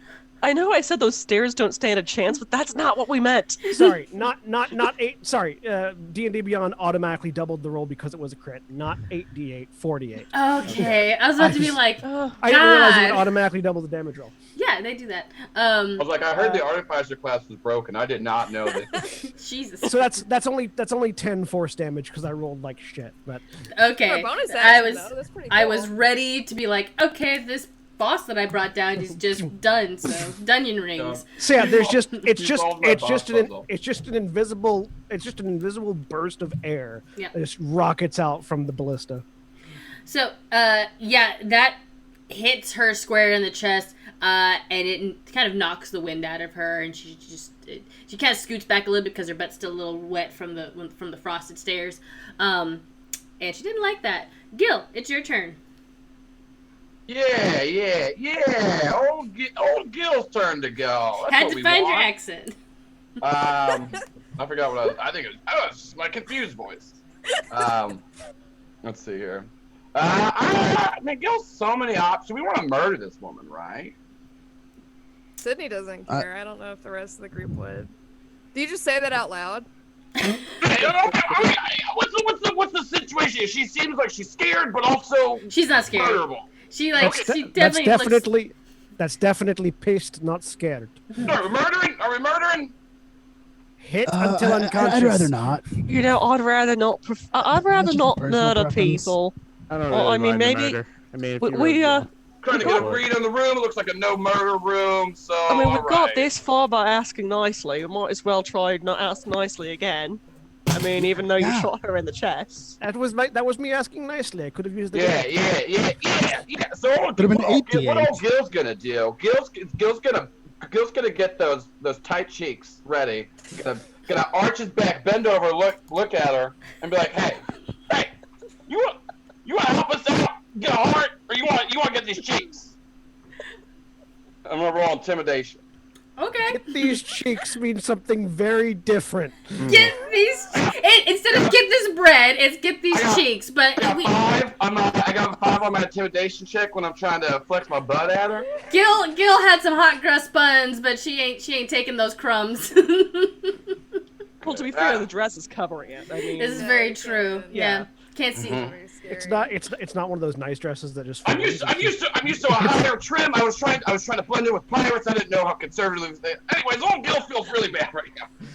Yeah, she looks at you and she's just like, "I'm sorry, I don't go for square bread." Who goes after me? Who's in the order?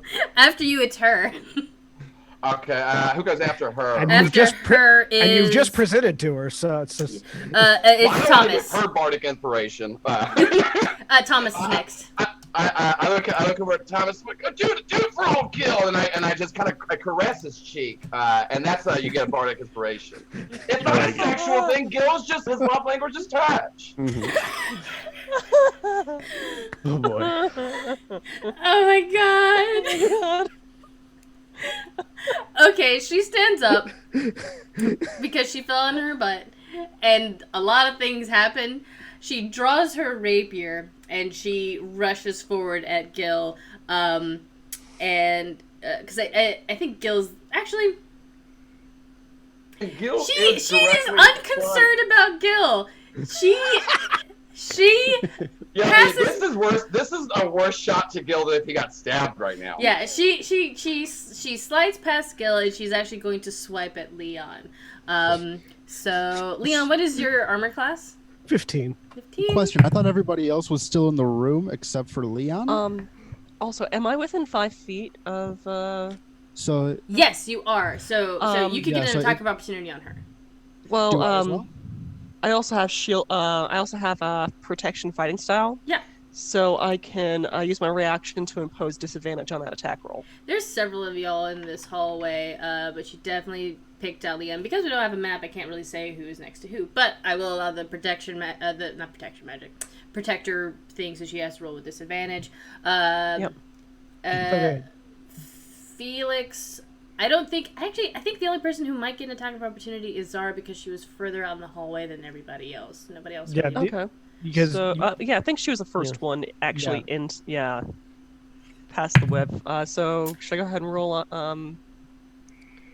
because nobody else rolled to get past the web, so Zara's the only one that would actually Okay, have been out so- there ahead of me. Yeah, roll me the attack of opportunity, Zara, and thank you Oh, for the boy. disadvantage. She only got a 10 to hit.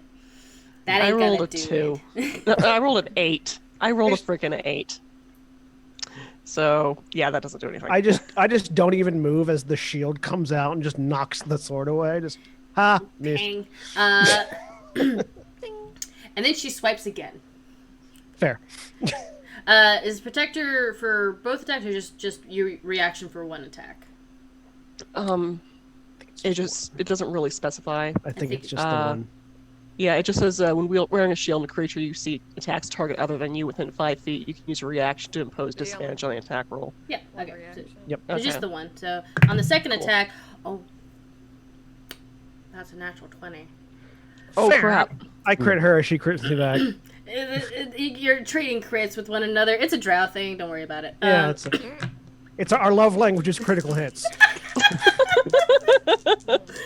That's a quote. trying to nearly kill each other is our love language. That's, I mean, for Faerunian drow, that's not untrue. Okay, Leon, you're gonna take 16 points of piercing damage as the rapier gets as soon as the shield goes by, she comes into your armor and just pierces you in the side. It hurts. So it's like a tings off the shield, then comes back around, gets me in the side. Yeah. You know, typically you'd buy me dinner first. Typically, you might have a better pickup line than that. And I'm now working we with what I have got. the fighting flirting of the by one shot. Oh Damn it. gosh. Okie dokie. So, she's up against Leon, rapier out. Next it is Thomas and then Zara. Thomas. This drow lady's trying to kill your artificer, buddy. What do you do? I'm gonna cast Ice Knife at her. Yes, you are. And that's what with advantage since I have the inspiration.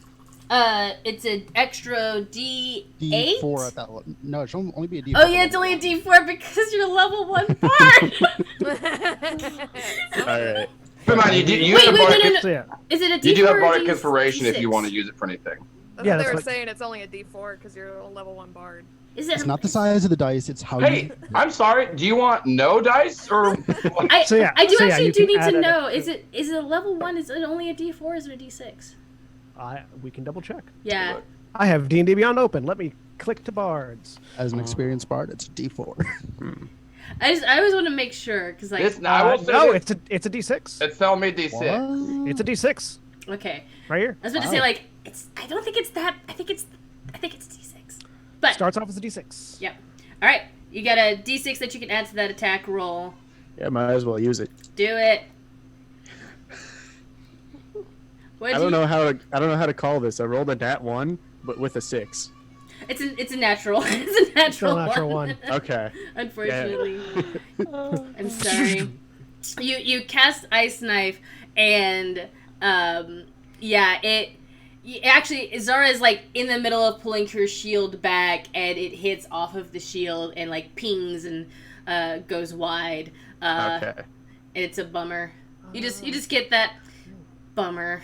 Yeah, Gil's seen that a lot after I've given people So, bar. hit or miss, the shard explodes, and anyone within 5 feet of it needs to make a dex save. So yeah, it's like Zara, Oh. me, and her still need to make dex saves though, because I sniped. Alright. Don't care if you hit or Oh no, miss. I think with the natural one, it goes back into the room.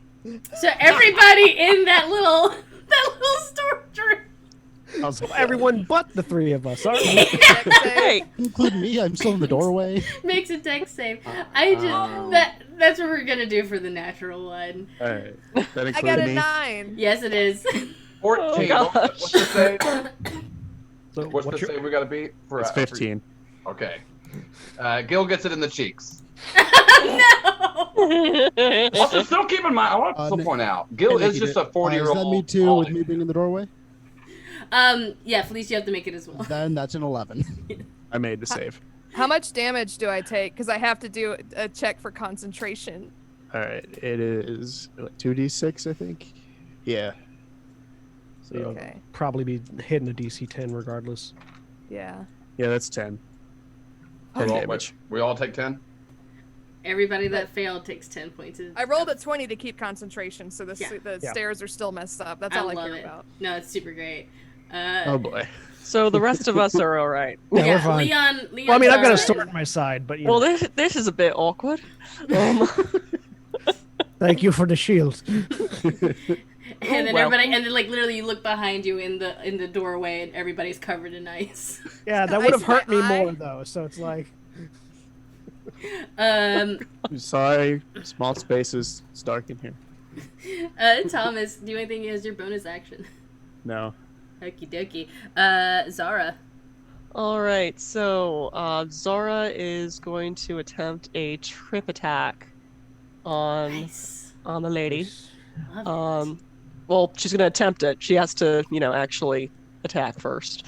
So that is. I will say because she is currently occupied with your companion, and you're probably coming up behind her, you have advantage on this attack. All right, so roll it again. Got it. Because that was a terrible, terrible roll. I'm a generous dungeon master, and That- but then I do the ice knife thing. And Okay, that is a 22, 22 will hit her. Yeah. and clear. Let's see. Total to the damage roll. So I need to do math.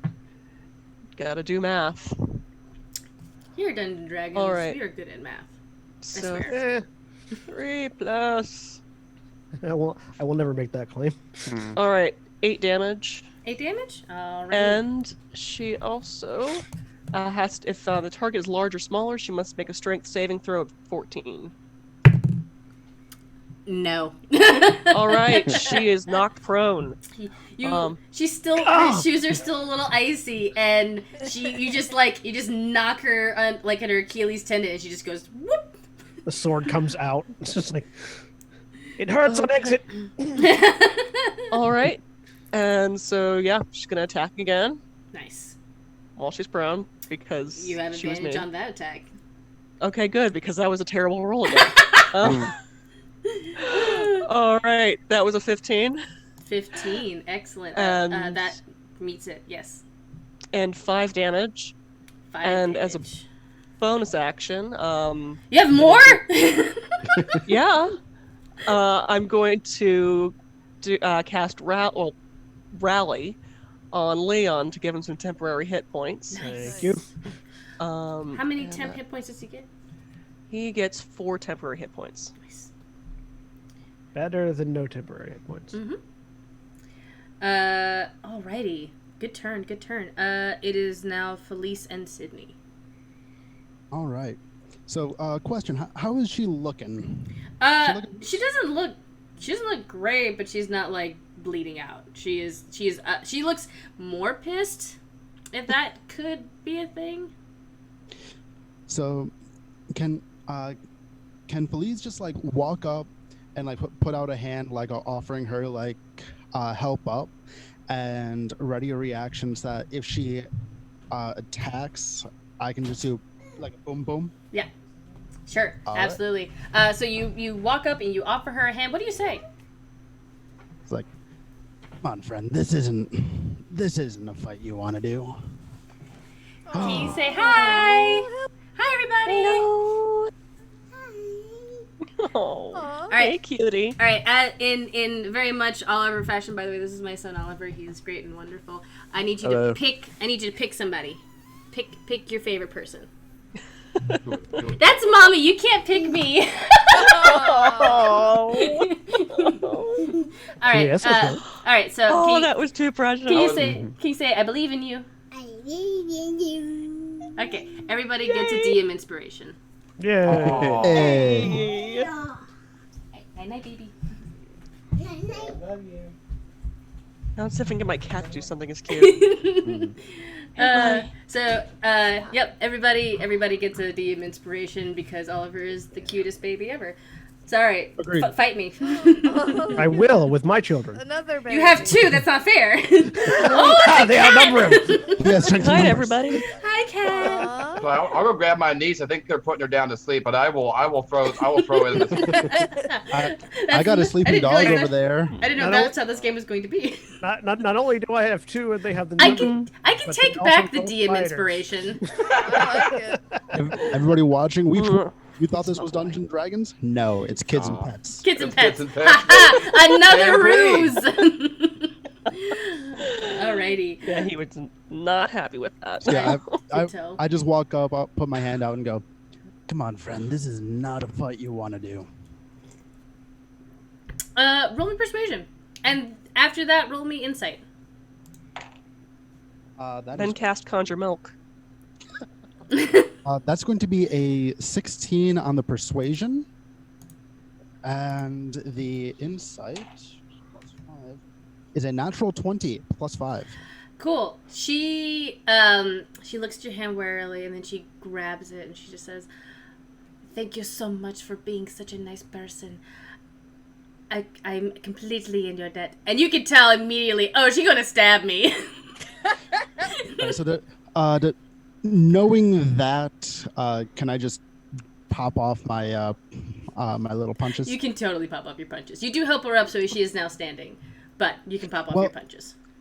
Seeing that, like as I pull her up, can I just like headbutt her? And, like, knock her back? Absolutely. Oh, Don't knock your headband off, but absolutely headbutt her. Yeah, this is like to try and keep her down. If that's the case, that's a 12, and I know plus 7, so that's a 19 to hit. That hits. All right, and just for posterity's sake, gonna roll the next one. Is the second one at advantage if she's knocked back down? She's not knocked down. You have to bummer. do. You can. In lieu of doing that second attack, you can attempt to knock her down with a trip attack or something like that. But Well, the second roll was a 2 plus 7, so I don't think it's gonna happen. But I'll still roll damage for the first one. you should do that. So that's going to be an 8 points of bludgeoning damage. And was my handoff for my bonus action, or do I still have that? No, you still have your bonus action. Yeah. Okay, I'm going to spend a key point to Yeah. use patient defense. Okay. So, blocking. Excellent. Cool. And then it's Sydney. Sydney, what you doing?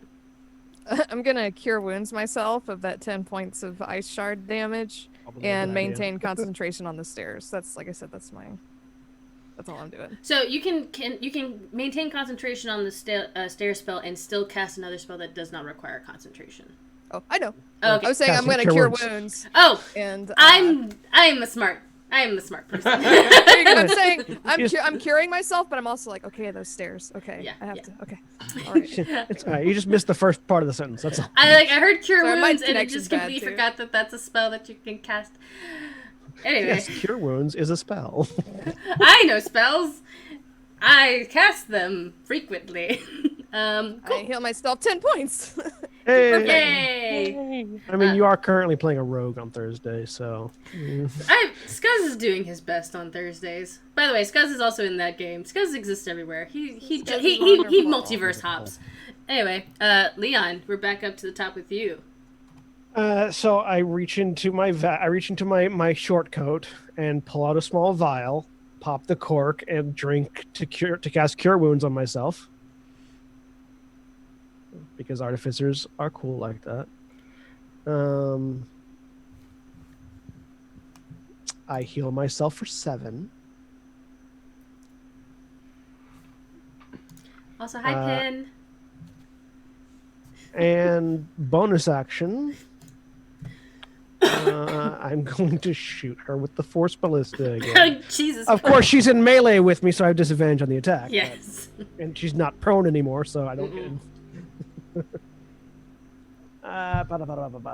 Well, she was prone. If she was prone, even a ranged weapon attack would still have disadvantage. But you don't have double disadvantage. Yeah, You're shooting in melee with this. When she's prone, the ranged weapon attack has disadvantage, but being within 5 feet of her while she's prone gives me advantage, and so it cancels it out. But she's up. But she's up, so it doesn't matter. Yeah. I need to figure out how to roll disadvantage. I'll just roll twice. It's probably going to be that one. Yeah, natural 1. So. Oh. Okay. Oh, wow. Well, you're shooting into combat. Who all was in combat with her again? Okay. Cool. Leon, roll me a d4. 1 and 2, it goes wide. 3, it hits Felice. 4, it hits Zara. 1. It goes wide. All right. You're a nicer DM than me. It would have definitely been a 3 or a 4 regardless. Nah. I will automatically just say that and just let it go because I'm nice. So, Leon, anything for your bonus action? That was my bonus action. Oh, that's right. And then you drank the hit. I keep forgetting about the cure wounds. Why? I drank a cure wounds potion. I'm great at Dungeons and Dragons. Gil, what are you doing? So I'm gonna do my bonus action first, actually, because as a fighter, I have among other things. I have the feature Second Wind, where I can, for a bonus action, I can heal 1d10 plus 1 HP. And the thing is like Gil's not feeling great. Like I was trying to clap at her. She just literally walked away. And then I did my bardic inspiration, that failed. And so I'm gonna clench my butt so hard, and I'm just gonna say, hey, and I'm saying this to myself. This is how I deal. I got to prep myself. I was like, hey, Gil, don't ever see her cry. And then because you see that tears are welling up, and then so I use my manliness to hide all of my feelings and heal. For 7 days. Healing via toxic masculinity is an interesting concept. It's just as much psychic damage as he feels. Mm-hmm. I mean, that's the thing. It takes its toll on them. Okay, and then so what is her state though? Like, is she like engaged? Oh. Would I get advantage if I'm attacking her, or yes, what? She's engaged. She's engaged currently with Felice. Not in the fun kind of like they exchanged rings like both at the same time in like Disney World where you watch that video. It's kind of sweet. But no, she's just got her head bashed in, and she does not notice you if you're going to sneak attack so Gil's going to take out his rapier and stab her in the back, and I do, because I'm a rogue, as we all know, I will get sneak attack bonus. Yes, you do. Roll to attack, please. Because you do have a DM inspiration. All of you have a DM inspiration to use for whatever kind of shenanigans you want to do. Let me see. What is my bullshit here? All right. So the first one is a 17, and then we get a 17. Oh, somebody really. I mean, that hits. It'll hit. All right, great. And so that is going to be, max on that. So that's a 10, and then I get the D6 sneak attack, which is going to be, what did I just say, 10? So 15 damage in total. Wow. As Gil stabs her in the back, and it's just like, you'll notice me next time. Notice me, senpai. Notice me, senpai. You stab her in the back, and she actually screams. Like, that one actually really hurt. And she coughs up a little bit of blood. As well. And emotionally. She's like, never before have I been stabbed in the back. How dare you make me feel various things all at once. Some good, some bad. and then gurgles the blood. But it is her turn. Excuse me. You did do your bonus action. You sucked back in those emotional tears. And she, who is she? Over our emotional wounds. Who does she think is the biggest threat? I think she now thinks Gil is the biggest threat as she turns and. You shouldn't have slept on Gil's quap.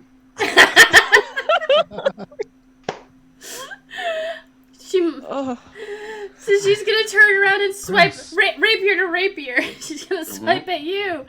That first one's gonna. Does a 9 hit you, Gil? It does not. I have a 15 AC. Okay, cool. By the way, everybody, don't play a character that has less than a 10 AC. Don't do that to your dexterity. It's a dumb idea. Learn from experience. Anyway, she misses both of her hits. And it's because Gil is so fluid with his body. It's pretty great. She's just like, well, this is unfortunate. And she doesn't move because she is surrounded on all sides. So next up it is Thomas. So, am I within 30 feet of her? Oh, yeah. Okay. I'm just going to walk up to her, and even though this spell is a 60-foot range, I'm just going to touch her and cast Frostbite. And while the frost is, like, forming on her, I want to just be like, I grow tired of this game. We've come here for our stolen ship's heart. Give it to us now, or you will not live to see the morning. I mean, Someone's been reading Shakespeare. Fantasy Shakespeare. Why? It was just cold. Actually, no, I think it's just regular Shakespeare because he was the OG bard. Anyway. Right. Frostbite. What is that? Yeah, she has to make a con save. I appreciated the pun, Catherine. I'm sorry. I know I could have done better there. I just wanted to vocalize that because no one else reacted. So I didn't hear. I'm sorry. Me too. I was too busy, running the game. Anyway. An 11? Yeah, that fails. Okay. How much damage you doing, Thomas? 6. 6. You touch her and you watch the spectral cold damage, that cold energy begin to crackle through her already purpley ashen skin. And you say this and she says, "That heart will beat for the last time." And then literally her face and shoulder area freeze and then kind of that shatter ice effect that just it just shatters and she falls to the ground dead. Awesome. That was creepy. Why not? That was a That's wee kinda my bit whole shtick. unsettling. Hey, y'all think she's talking about the Write same heart? another sorry sticky note. Another sorry So, sticky note. So, have you ever considered a job in food preservation, by chance? Be very good at it.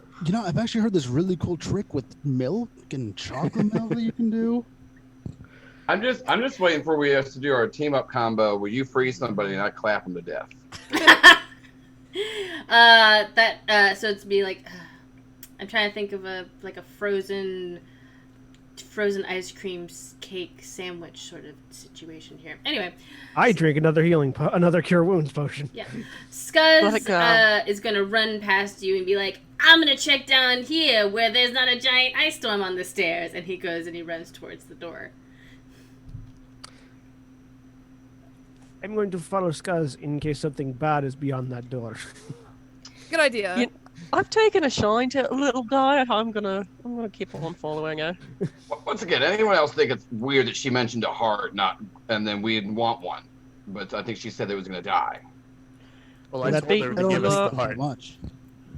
So Scuzz runs towards the door at the end of the hallway, and he pulls out from underneath his own skirts his own thieves' tools kits and just cheek, cheek, cheek, cheek, cheek. I'm going to look over his shoulder to see if the door is trapped. You look over his shoulder and roll me an investigation check, as he is very deft with these goblin hands. 15. 15. The door is not trapped. And actually, as Skuzz, like, puts the locks through, he's like, oh, it was already unlocked. No one locks doors in here. It's weird. There's was not weird. really good security here. I mean, it's a bit. We did have to row up in a boat, so I imagine they don't expect very many visitors. Yeah. Should we I go don't back to the imagine you lock captain the and doors ask on if the she wants inside of to your come join house. us? I mean, I'm a little surprised that she would need our help to get this thing. I mean, the doors aren't locked. 2 guards and one lady who's not really all that tough. I mean, why is she sending us after it again? I mean, To- couldn't she? To your question, Thomas, I imagine that if this is some sort of overly complicated way to send us all into a death trap, there are easier ways to have done it. So let's not let her know that she can join us just yet, and continue on until we find it. Sure. Well, I mean, either way, mission accomplished. I mean, Scott's got his dog back. Yes. Yeah. Really, I mean, even if this turns out to be for naught, I mean, I'm not gonna lie, I would That kind rate, of it really looks like like it'd be to worth get my a own penny. ship if she lets me have my own ship. That'd be great. That's pretty tight. yeah, it would be. I would love to take the wife on a cruise. I mean, that would be Don't lovely. Don't forget the promise old Gil here to put in a good word with your merchant friend here. I'm always trying to, I mean, I'll be Sorry. leaving that position, and then you can just have mine. Oh, I- did not want competition. Gil does not do well under pressure. I have the screen the stream preview on one thing because I'm monitoring the stream. Yeah. And Nikki was talking on the stream while Joel was talking in my ears, and it matched up weirdly perfectly, and it freaked me out. So that's odd. I'm sure that was an odd sensation. Oh God. Okay, Jack, you can whatever. I don't care, man. So Skuzz opens the door to this room, and you see inside. It is a treasure room in a sense. There's not just like piles of gold everywhere. There's several chests, several stands, and actually a few cages. And you actually see several beings in these cages. There are 4. So in one cage you see a woman or a man or androgynous. You're not entirely certain. It depends on who all is looking at them, but it is the most beautiful person you have ever seen in your entire life. Like it is. Sorry. It is. you look at them and you're immediately just like entranced. But they look away as you walk in, and they are the magic doesn't feel like it's at its full when you walk in and look at them. In a much smaller cage is like an actual like pixie, like a very small little pixie that is like flitting around, and you can see that its wings are a little battered as it's trying feverishly to get out. In another one is what looks to be a living tree person, and they're kind of like hunched in the corner, kind of hugging their legs. And then in the last cage, laying on the actual cage floor, there's a being that looks like pure blue crystal, and actually embedded in her chest is this deep aquamarine uncut gem as she is laying on the cage floor. Well, this is just sad. This is really. This just makes me sad. Let's get these poor creatures out of here. Yeah, no, I'm into that. This I'm trying to read the crystal room real creature, quick. Are we gonna murder that crystal person and take their heart, or are we gonna? I think they are the heart that we're looking for. Once again, Gil's just Nope. trying to get Gil, We're not doing no any murder. Not. read from the room. No more murder. Also, technically, self-defense. So, Oh my god. I don't think it's self-defense if I go kill her. I don't kill if I kill them in the cage. Right no, I mean the other person. I'll open the cage. I'll put a knife on her. She stabbed me, and so it was self-defense. It's fine. Gil's just trying to get the job done. Whatever the group wants. Is this creature the heart that we're looking for, or do we need to just take the heart from it? You're not sure. At The this captain point, definitely. we should get the captain. I'm Wait. asking that like in character, like Yeah. just kind of like, does anybody know? At this point, we should get the captain, who will know, because I believe this is probably the thing she's looking for. Probably. That I don't know thing about you, but you're I'm talking not ab- too sure. God, That thing, can kind of, I think and speak, and I'm Well, just going to let them out. I mean, there's no one deserves to be in a cage unless they're really, really mean, and I don't think they're really, really Sorry. mean. They just look sad.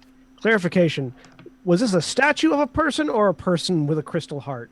Like a crystal person with the crystal heart, right? You can't really tell that the person that it is in a shape of a person, and you can see the aquamarine stone in their chest, but they are not moving. Yeah, I was under the impression that it was a statue from the description. That's why I said thing. so I thought it was a person, yeah. She Felice said is going creature. to kind of walk up to the cage and just kind of knock on one of the bars, say, "Hey, friend, doing okay in there?" The crystal person does not move or answer, and the other at least the two larger ones are like, are you part of the Thieves Guild? Are you here to take her back? The No, no, Pixie's no, just no, like, no. yeah, you here to take her back? We'll fight you. Wait, I'm Thieves not- Guild? I'm not talking to you. I'm talking to Crystal. Hold on 1 second. Thieves Guild take her back, or take her back from the Thieves Guild? And they all just kind of look at each other like, I just want a are clarification. you bad guys? Are No. you working for the I mean- madam? No. I wouldn't describe myself as a bad guy, and I do not work specifically for anyone known as the madam, at least not until Sunday. But That is such a subjective term. Was that the lady that we killed in the hallway? Did she have like a horn? Or like was she white with like she like super duper pale, like almost I- like ghastly kind I of look pale? back. Yeah. Look back. No. No, that wasn't her. It's probably one of her like generals or whatever. But like, are you working for her? Are you No. are you here to like take us somewhere else and sell us off somewhere else? No, I want that thing's heart so people can talk to each other on ships, and then I'm going to become a merchant. I'm not too big on the whole people dying bit. The wood-looking person actually now stands up, and you can see that it's a. They get really close to the cages, and they're just like, unless you're here to help us, just leave. We've already been through enough, and I say we free these folks. I mean, no, like I said, no one deserves to be in a cage, and I mean, considering the people keeping them captive aren't very nice, I'd say let's let them go. Scars, you know how to open these things, right? he's already like opening up the cage of the like pretty one, and he's like, yeah, totally, already on it. I'll walk over to the cage with Excellent, the little well, pixie and just like stick my crowbar in there and try to break the door open. Yeah, make me a strength check, please. Sure. I'm gonna step out and kind of look in the hallway Yeah. and kind of make sure no one's coming down the stairs. You hear Those a are 13. commotion on the other floor because your snowstorm has definitely caused a stir, but they have no idea how to like get past it. I'm going to double up on these. I go back and I do I do cast grease on the stairs just to double secure that. Yes. Nice.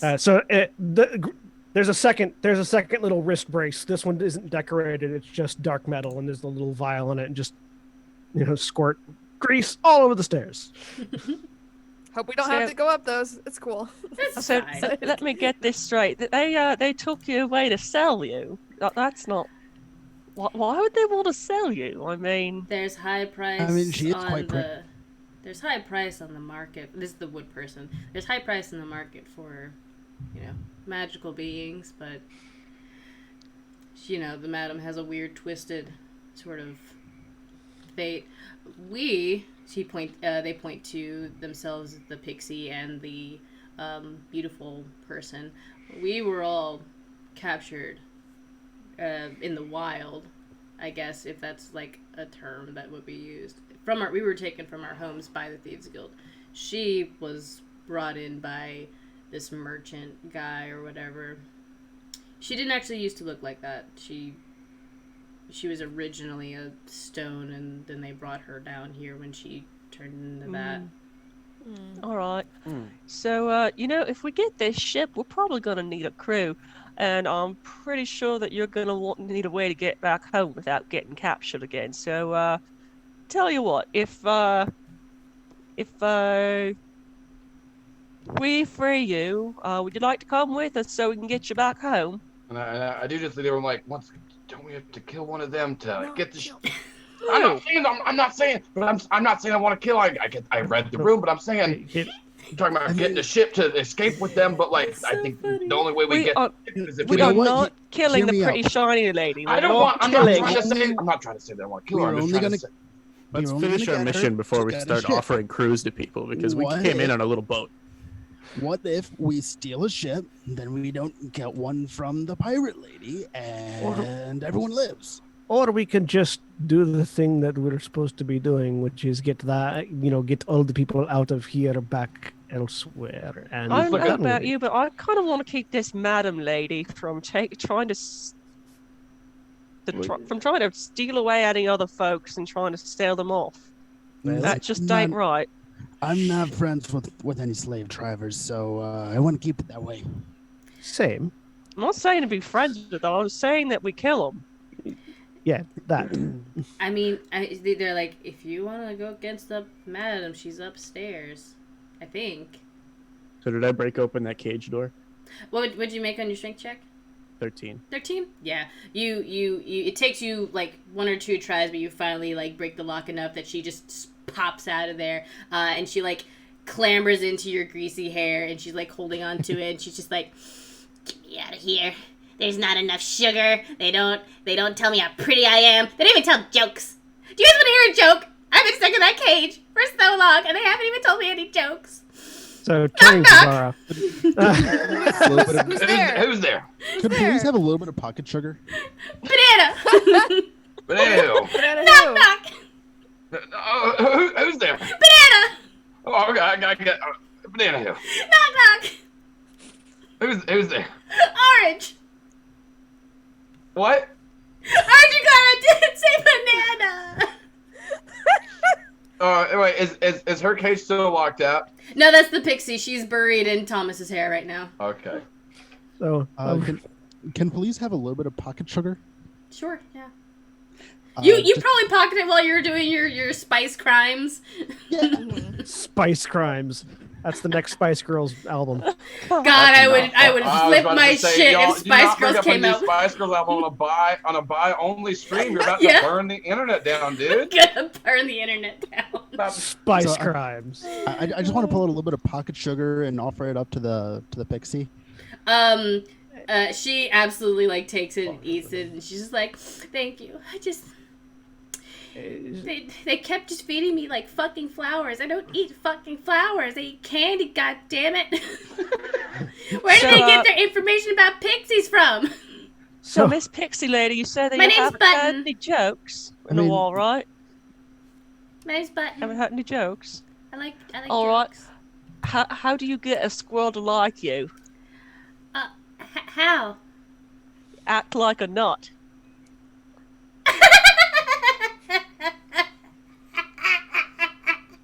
I don't get it.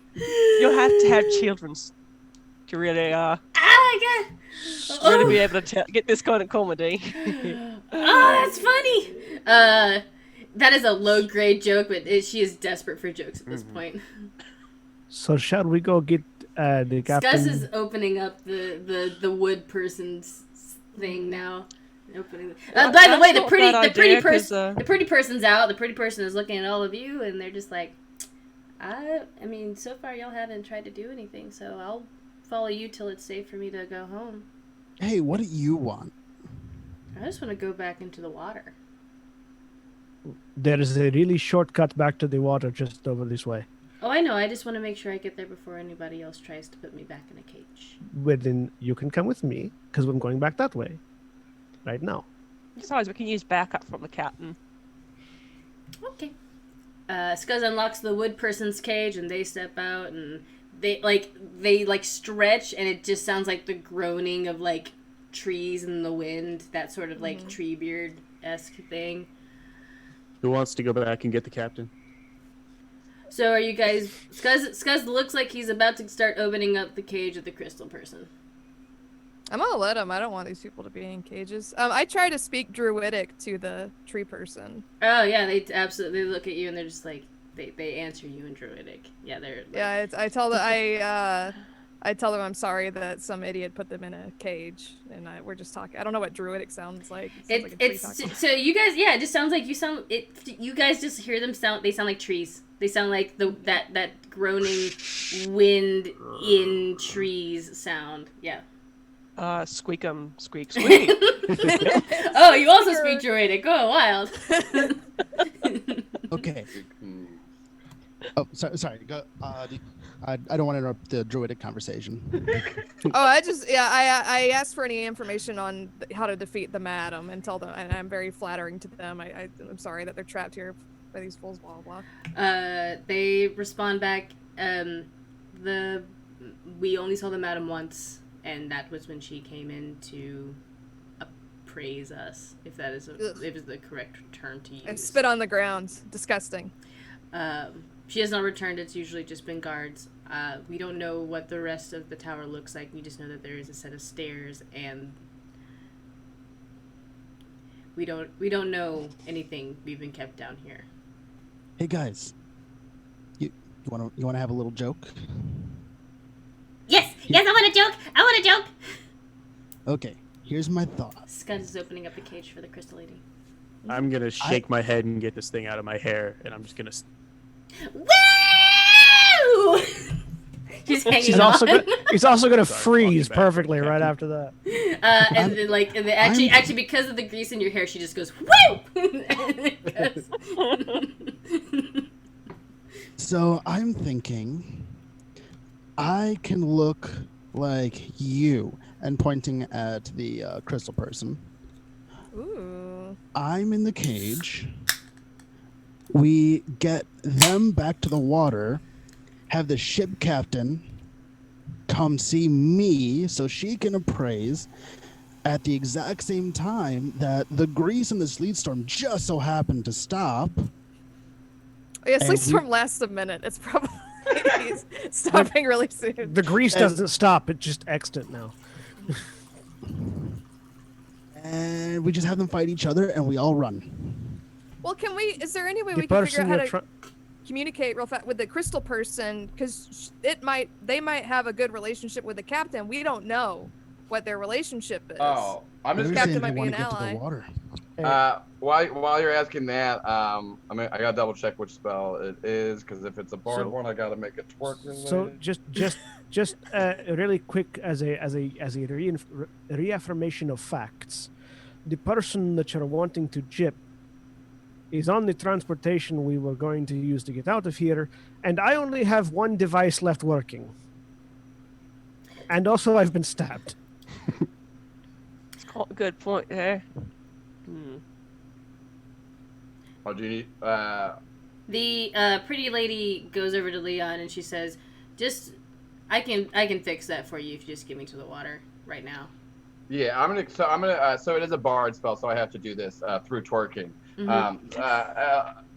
So I'm gonna cast comprehend languages, but the way that I do it is through body language and movement. That's the thing. It's not that I'm really understanding the words, but I'm understanding the intent behind them.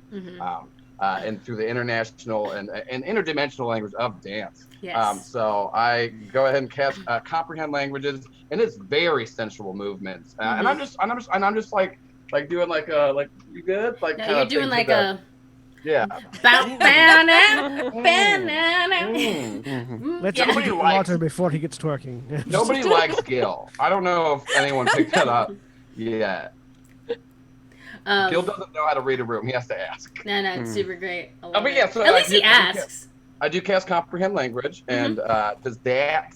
So do I understand? How's this person doing that has a heart that we keep talking about taking out of their chest? So some of them, so all of them except for her have been freed from their cages. When Scuzz finally opens up the cage of the crystal lady, she looks up slowly.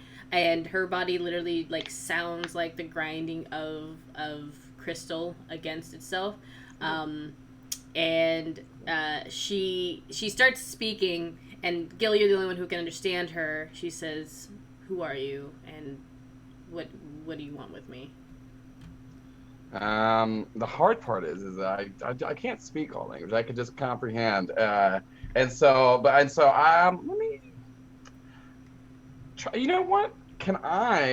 Since I can kind of understand her thing, and I am very good at bagpipes, and they do also sound like crystals scraping up against other crystals. Can I try to speak back in just really basic, like, we're here to help, like, through bagpipe? Make me that performance check. God, yes. Also, The stairs are greased. It's like having 6th grade Spanish. Yeah. Yeah. Como te amas? Mi llama es Joe. I'm very sorry. We all library? took Yeah. first grade Spanish. It's all. Donde es el biblioteca? I didn't take Spanish in school, am I- mostly because my grandfather wouldn't stop speaking it. Ooh, old Gil got a natural 1. Oh, those Can you use bagpipes your do not DM sound. inspiration? I do. Oh, you have DM inspiration. Can you use The, it? the baby believed in you. Fine, okay. The crystal shatters. Yeah. Okay, 20, unnatural. Okay. I hit the wrong really- note, and I can tell she hates. I'm like, no. Really, everything about Gil is unnatural at this point. Yeah. So you use the bagpipes to kind of illustrate in bagpipe. Yeah, I point out that we were thinking about killing her, but now we're not, and we saw them in cages. I thought, I really want to hear the song you're playing. It sounds cool. It sounds really cool. It's My Heart Will Go On, but in bagpipes. then back. It's a that death airboard metal you gave me? cover of My Heart Will Go On, but in bagpipes. God damn. Jill's That glad. actually sounds really epic. Yes. Yeah. So the crystal woman looks up and she responds in her like crystal language, like, I need to get back to the ship.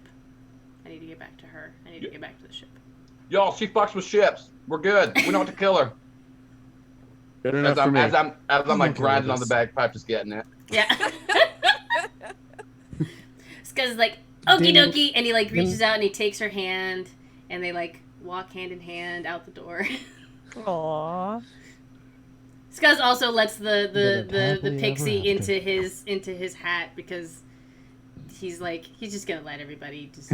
Actually, no, the pixie jumps on Scum and she's like, I'm riding a horse.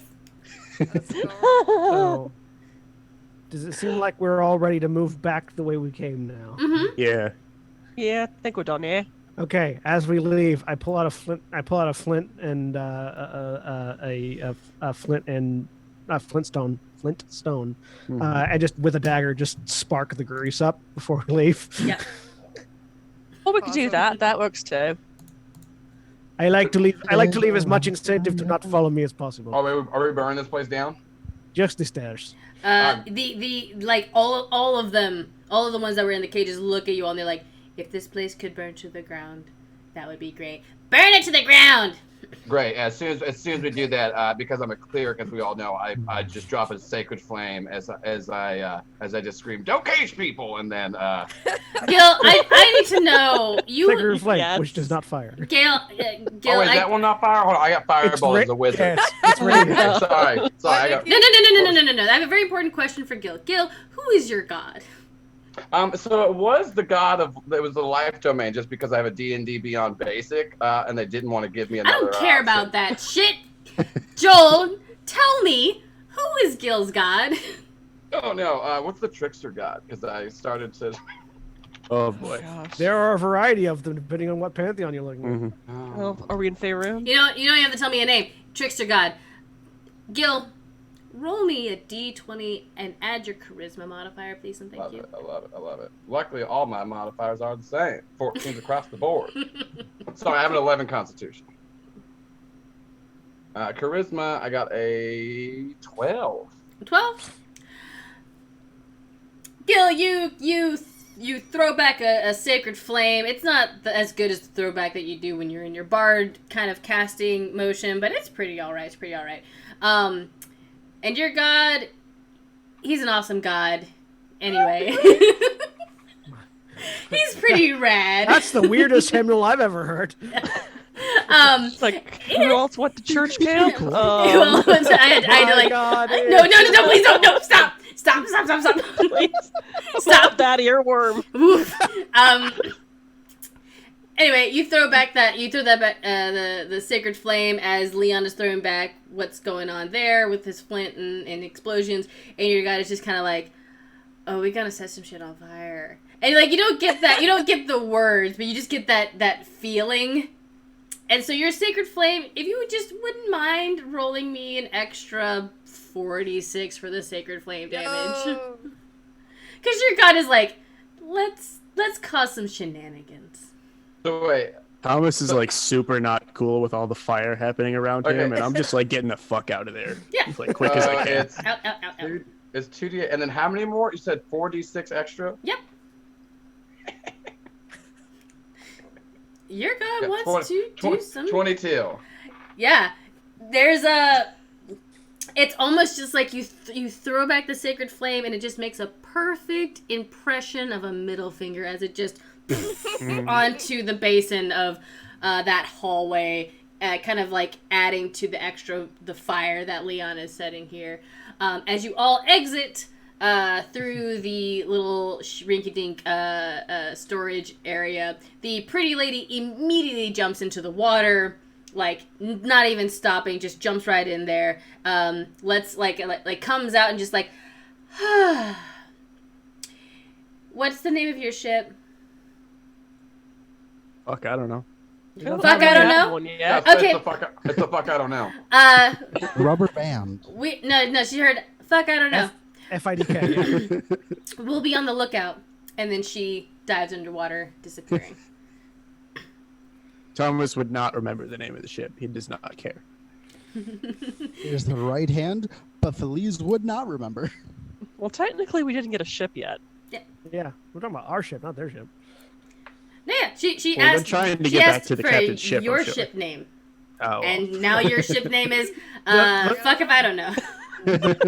Crystal Fuck if I Maid know, excuse me. wanted to dive into the water. It was the Naiad. I feel like Gil was filling out the She's not form. a naiad. What's your ship name? Not a naiad. Some Like, sort of it's water only two person. words. It's Triton. fuck if I know. Fuck if I know. Some sort of water person. Yep. Naiad, siren, triton, mermaid. Just like go down the list. Something like Water that. genasi. She definitely said we'll be on the lookout. So. Yeah. Anyways, I assume we get into the boat with the captain. We should leave now. The place is on fire.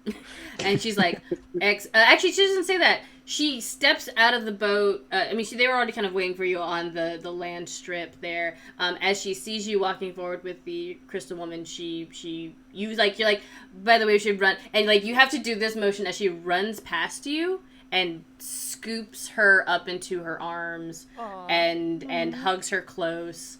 And she says, "I'm so sorry. I shouldn't have trusted him to come onto the ship." And the other being, you just hear the thump, like heartbeat sound, and then she diminishes and turns back into the small aquamarine crystal, which the captain like puts into a coat pocket, and she says, "Fire, yes, we Yes, should on leave." fire. Yes, let's go. And I look at the rest of the group like, y'all wanted to kill her. None of us ever said that or wanted that, Gil.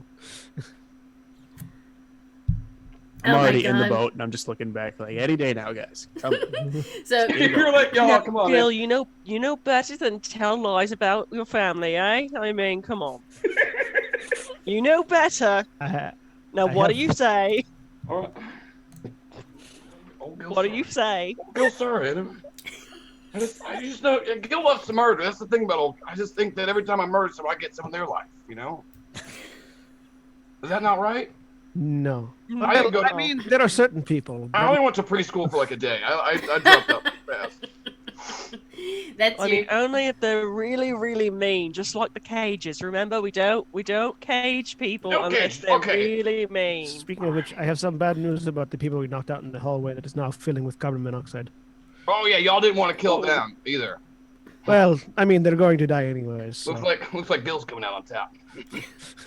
Anyway, so the captain and you all jump onto the small little ship, the small little longboat, God. and you row out of there. As soon as you all breach the little cave opening, the wood person says, "If you just get me to a strip of land, I can make my way back home." The pixie's like, "I want to go with you guys. Y'all seem fun." I'm all right with this. Okay. I like Right. you. Hi, my name's Button. We already introduced ourselves. I'm Zora, and I'm Zora Redblade, and you're Buttons, and this is the rest of the crew. Anyone who wants to actually say their names or anything like that. You don't have to do a name game or anything like that, but you know. Don't worry about that when we're on a different ship, perhaps. Tell me, Buttons, do you like children? Yes. I've got 3 of them back at home. Here, let me show you the noodle drawing that my middle child did. She is in love with seeing all of these. As is Scuzz. Scuzz is like Scuzz and Scum. All 3 of them sit in this like little like huddle around you, talking about your children. The Iron Maiden kind of very gently pushes the ship up next to like a strip of sand on a beach, and the Dryad individual steps out and begins walking towards the forest further in. Say goodbye in Druidic. I have a question. Yep. Are we all still disguised as women right now? Some of you are, some of you aren't. Okay. One of us Is- isn't. Is she cool with that now, or is she like? She's not asking questions right now. Remember, Okay. I'm aware, man. Right. You're aware, man. Where lady? Red lead. No, it's what you turn into is the second part of it. So it's But the ship, the small boat gets back to the right hand. Everybody clambers on board, and the ship captain takes the Aquamarine down to a room on the second level, and sure enough, there is like this strange sort of like empty space in like a cargo hold area, and she places the Aquamarine in this like beautiful like golden circle. It looks just like a place to hold, like that was made to hold this gem, and then that crystal woman appears, and this like crystal Ruba kind of appears around her, and she's in this like gilded dress, and she's just like, "Oh, this is much better." And now she's speaking common because she's not Nice. sad anymore. And you can actually feel like that heartbeat kind of like thrumming around the entirety of the ship. And she's like, "Oh, we have gotten very scattered since I have been gone. Let's get everybody together then." The Iron Maiden turns to all of you and she says, "Well, not only did you save Aqua here, but you also set fire to one of my enemies, and for that I thank you and am impressed. So, I owe you a ship, and you can join my fleet, or you can take it and become a rival of mine if you'd like, or do it with as you will. I personally don't really care, because you've done me a great debt." the third option. Definitely the third option. Fair enough. Is there a third option? Yes, The- they do it. The get a ship and do what you will with it, but that Right. also implies that she might come, like, she might not be, like, angry at you, but she might plunder your ship later on. She might give you a head start. Anyway. Yeah, I don't really feel like joining like a big old like fleet, but I'll take a ship. I mean, it's one ship for Yeah. y'all. So sure enough, you stay on the ship for a day. She gives you hospitality. So you stay on the ship. No one attacks you, and you see 20 other ships eventually come and meet up, and they're all boarded by women and other identifiers. There are obviously no men on any of these ships. And they bring forward a ship called the Crown Princess, which it's not bad. It just needs a little love and attention. And she says, "This is your ship." Nice. Also, does that mean we got a long rest? You got. Oh yeah, it's been a day. Yeah, you can absolutely get a long rest and everything. We have 3 minutes left in the stream. I don't think it matters. Yeah. Yeah. Gil just lets y'all know if y'all need any kind of things for the ship or anything, come hit me up because I'm starting my new job as a merchant. Oh yeah, Scuzz hands you a recommendation letter. It's written in crayon. Mm-hmm. And he says, "You want to go and find Gaspard. He's the merchant in the nobles' quarters. Don't say anything about his scar. Whatever you do, don't do it." All right, and Gil makes a mental note and only remembers mention the scar. I tell you what, I'd really like to go back to my family and. Like, I don't really want to be a pirate. Well, no, I mean, I've got Amelia back home, and Clover, and Bucky, and Higgs, and the pod's doing really great, but it could do better. So, if you could just pass these flyers, out at every port you go to, talk about shenanigans and how it's got the greatest spiced potatoes you've ever tasted, that would be really great. And Miss Pixie Lady, I know that you wanted to meet. Oh, the pixie's already like in your hair, just like she made a nest in there. Let's go meet my kids. And guys, if you want to come by and hang out, meet the wife and kids and all that, and maybe send a letter to Miss Queefy. I've got a pamphlet. I know where to find you guys. I'm gonna enjoy being a pirate for a little bit. I don't know. I feel like this is like my next adventure. So, on top of like several other adventures I feel like I've had before. I don't know. It's weird. Over the course of the day, could we say that Felice was able to find a little captain's hat? Sure. Yeah. Awesome. Felice is just way too big for you. But even better. Felice is just running around the new ship, just saying, "Dibs on captain, dibs on captain, dibs on captain." I have taken my vote for Felice for captain. I have taken a small coin, and with my magical tinkering feature, I have it projecting not the captain above it at all times, and I have snuck it into the brim of the hat. So that as you're running around, there's just a holographic not the captain right above the hat where you can't see it. Love it. I'm So okay with it. Sydney, Thomas, what are you guys doing? I mean, pirate definitely seems better than street urchin, so as much as I don't trust anyone, I'll stick with you guys for a little while. I think I will Welcome for to a the little- crew. For a little bit too, then I might end up going and joining the Iron Maiden and being a pirate with her later. I'll see how this goes. Yeah. Especially if she plunders us, I'll be like, okay, this isn't working out. I'm gonna. So Hey, remember me? Can I switch sides? Yeah. So with your ship in hand, some of you taking to the land and some of you to the sea, the next adventure just a few steps ahead of you. That is where this session has ended. Thank you all so much for being here for that. Real quick, we are going to go through everybody's names, and we're just going to talk real quick about any projects that we have coming up, starting with Miles. Miles. Hi. Are we specifically speaking like D&D projects or? Anything you just want to tell people about Chase Bliss? This is your just like fluff session, like a couple seconds. Hi. So I'm Miles. Once again, you can find me at Mexi_Miles.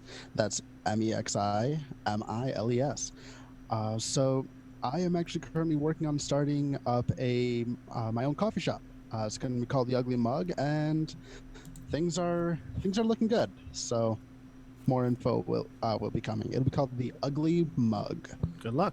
Good luck. Where it'll be at? We are looking in Ferndale right now. Ferndale. Ferndale, Michigan. Of a Just mission. outside of Detroit for Had to get there for Yeah. the viewers at home. right. Yeah, right. I forgot. yeah. Not everyone here was- Ferndale, my old stomping ground. John.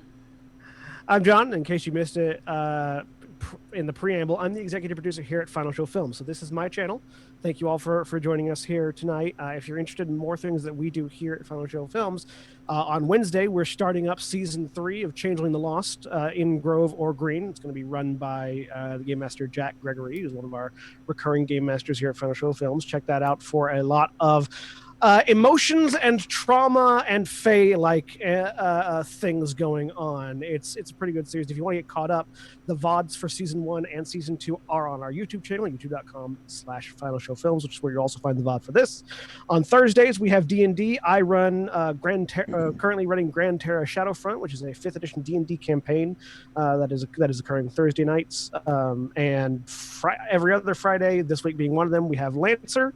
And Saturday evenings, we swap back and forth between a Warhammer 40k Wrath and Glory game and a D&D 5th edition Odyssey of the Dragon Lords. Both of those are YouTube exclusive.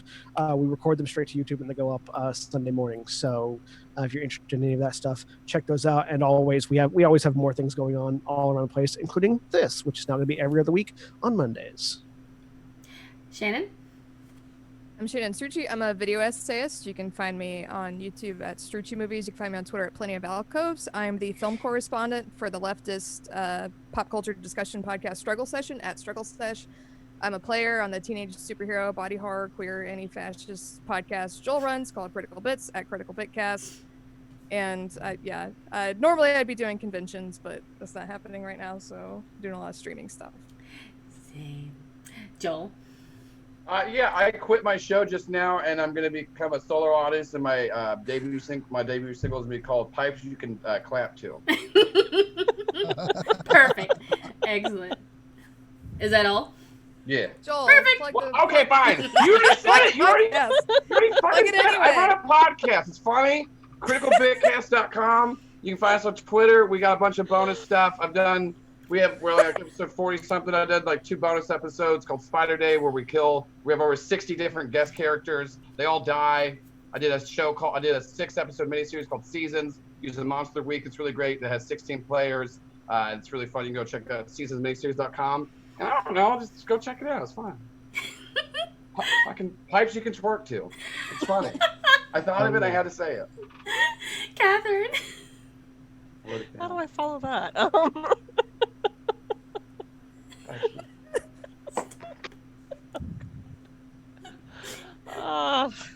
My name is Catherine Barsonistas. I run the nerdy food blog, The Gluttonous Geek, where I make recipes inspired by TV shows, video games, tabletop role-playing games, movies, podcasts, actually, as well, and web series and all that.